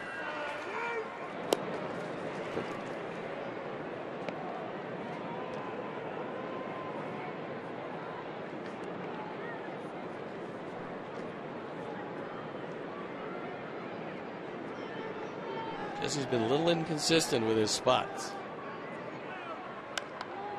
And that's lifted out into short right field. Quentin. So two down, and it'll bring up Casilla. Well, the Mariners, they're going to be playing them Friday, Saturday, and Sunday. They've won 7 out of the last 10.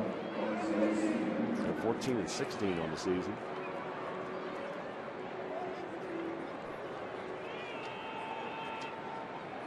American League West, all punched up. 14 and 16, 2 games back. Angels and Texas tied at 16 and 14.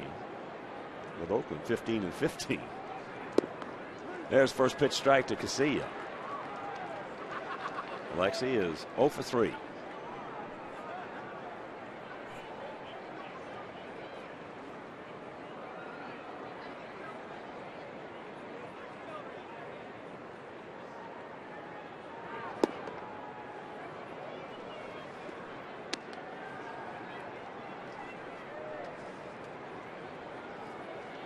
Will Oman. There's loosening in the pin.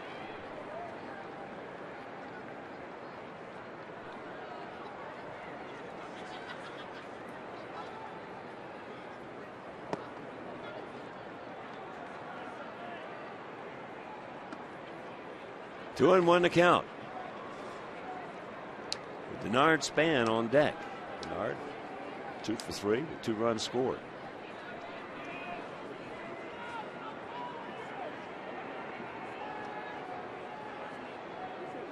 Gap out there in left center.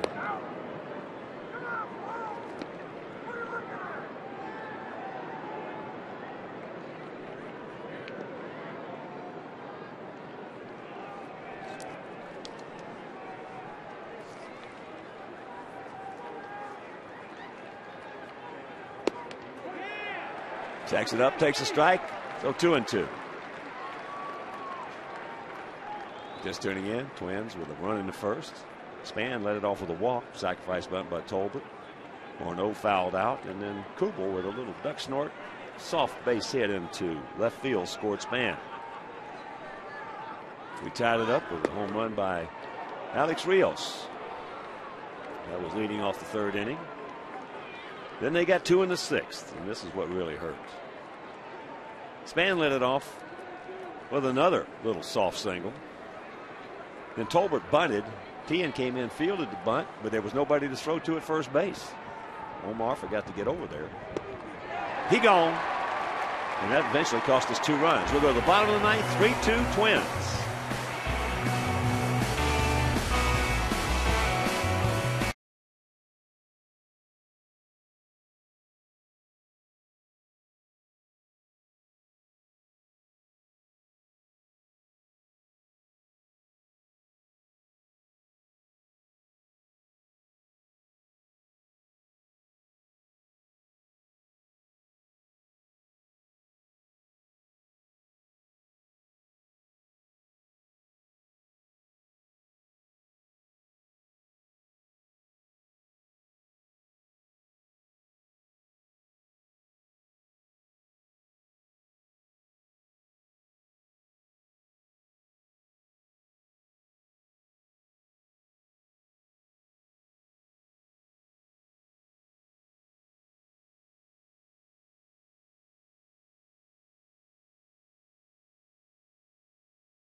Bottom of the ninth inning, 3-2 Minnesota. A.J. Pierzynski to lead it off against Matt Capps. A.J. 0 for 3 today. Takes it high and wide. Don't help him out.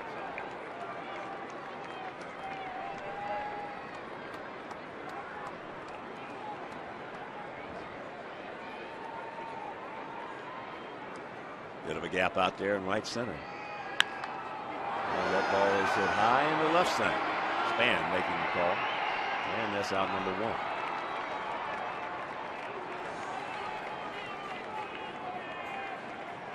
So 1 down to Alex Rios, who is 2 for 3. A homer, grounder to third, and then a hard single to right field. Lily Bridge on deck. Capps was acquired from the Washington Nationals. And he's done a pretty good job since coming over. Well, with the status of Nathan, it was a terrific pickup for him. Washington needed a catcher. Twins had one. Twins certainly needed somebody at the tail end of the pen. There's a shot right back through the middle. Alex 3 for 4, 3 shots. More importantly, a base runner.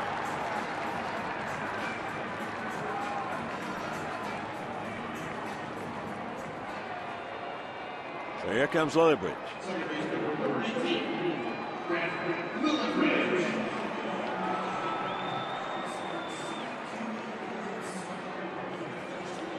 He's been to the plate one time. He was hit by a pitch. Breaking ball from Harris.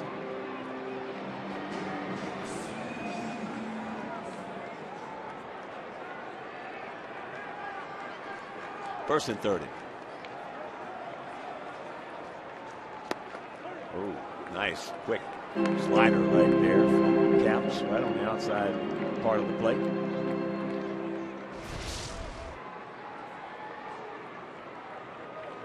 Late breaker.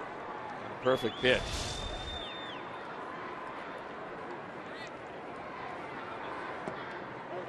Backs it up with a fastball. It grabs the strike, and now 0-2 the count.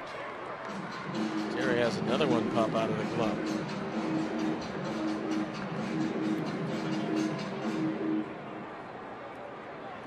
Woodbridge has been swinging the bat very well in limited action.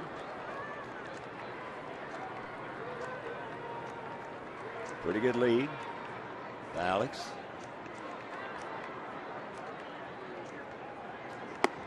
Checks it up.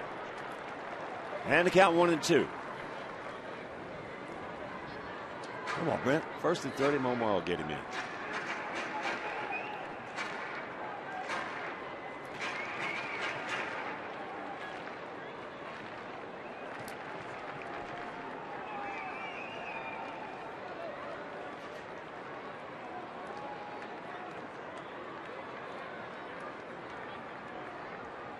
And that hit him.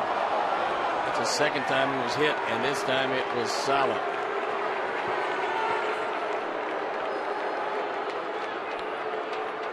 Well, he wasn't trying to hit him.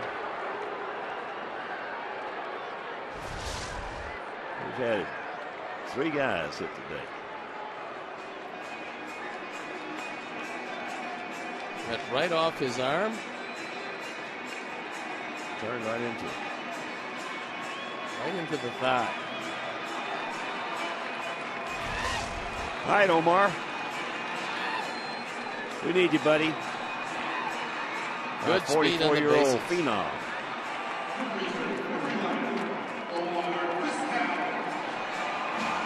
Omar's 1 for 3 this afternoon.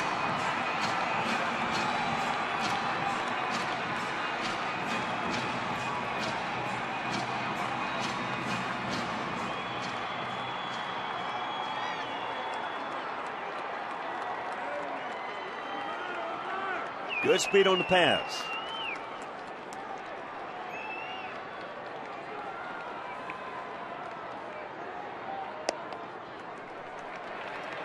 Jack nice back. And the count 1-0.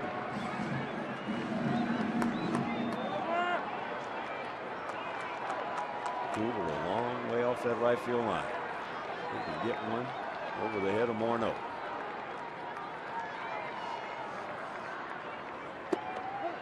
Takes that for a strike to even the count at 1.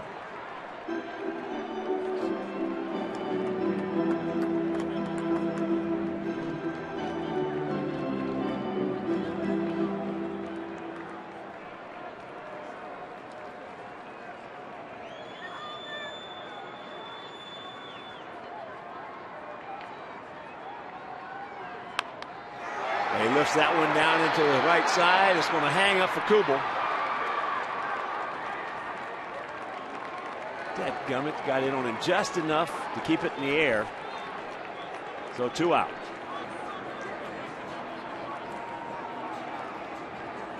And it's left up to Juan Pierre. Well, it hasn't been the best of days for Juan Pierre, but he can make up for it with a base hit here. It's only very shallow and over toward the line in left field.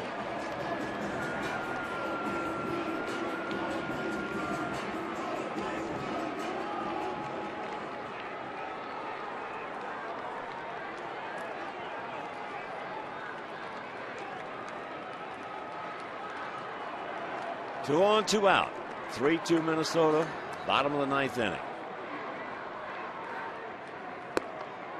Takes it up high. Like said, Ramirez on deck.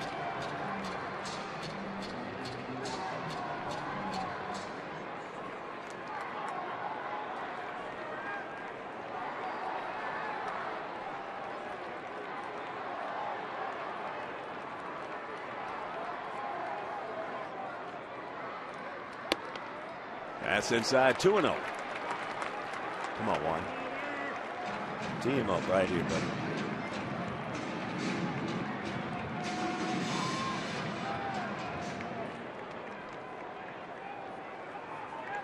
shot into that left center field gap.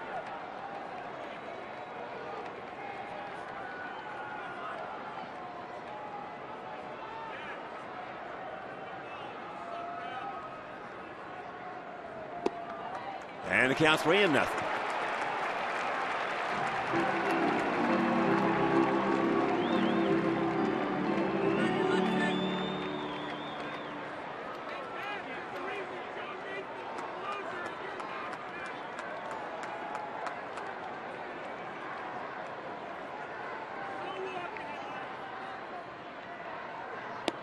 There's one.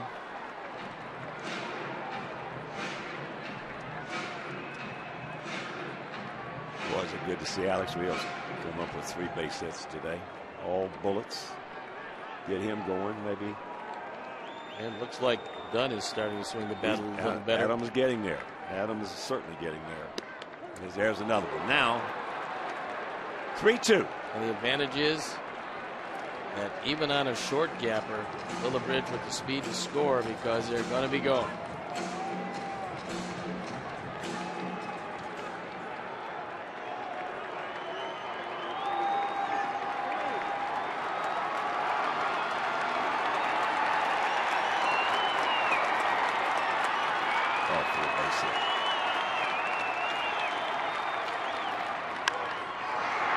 Nope. When that ball comes down, this ball game will be over. So the Twins come in here in this 2-game set, and the Sox woes continue as they win at 3-2.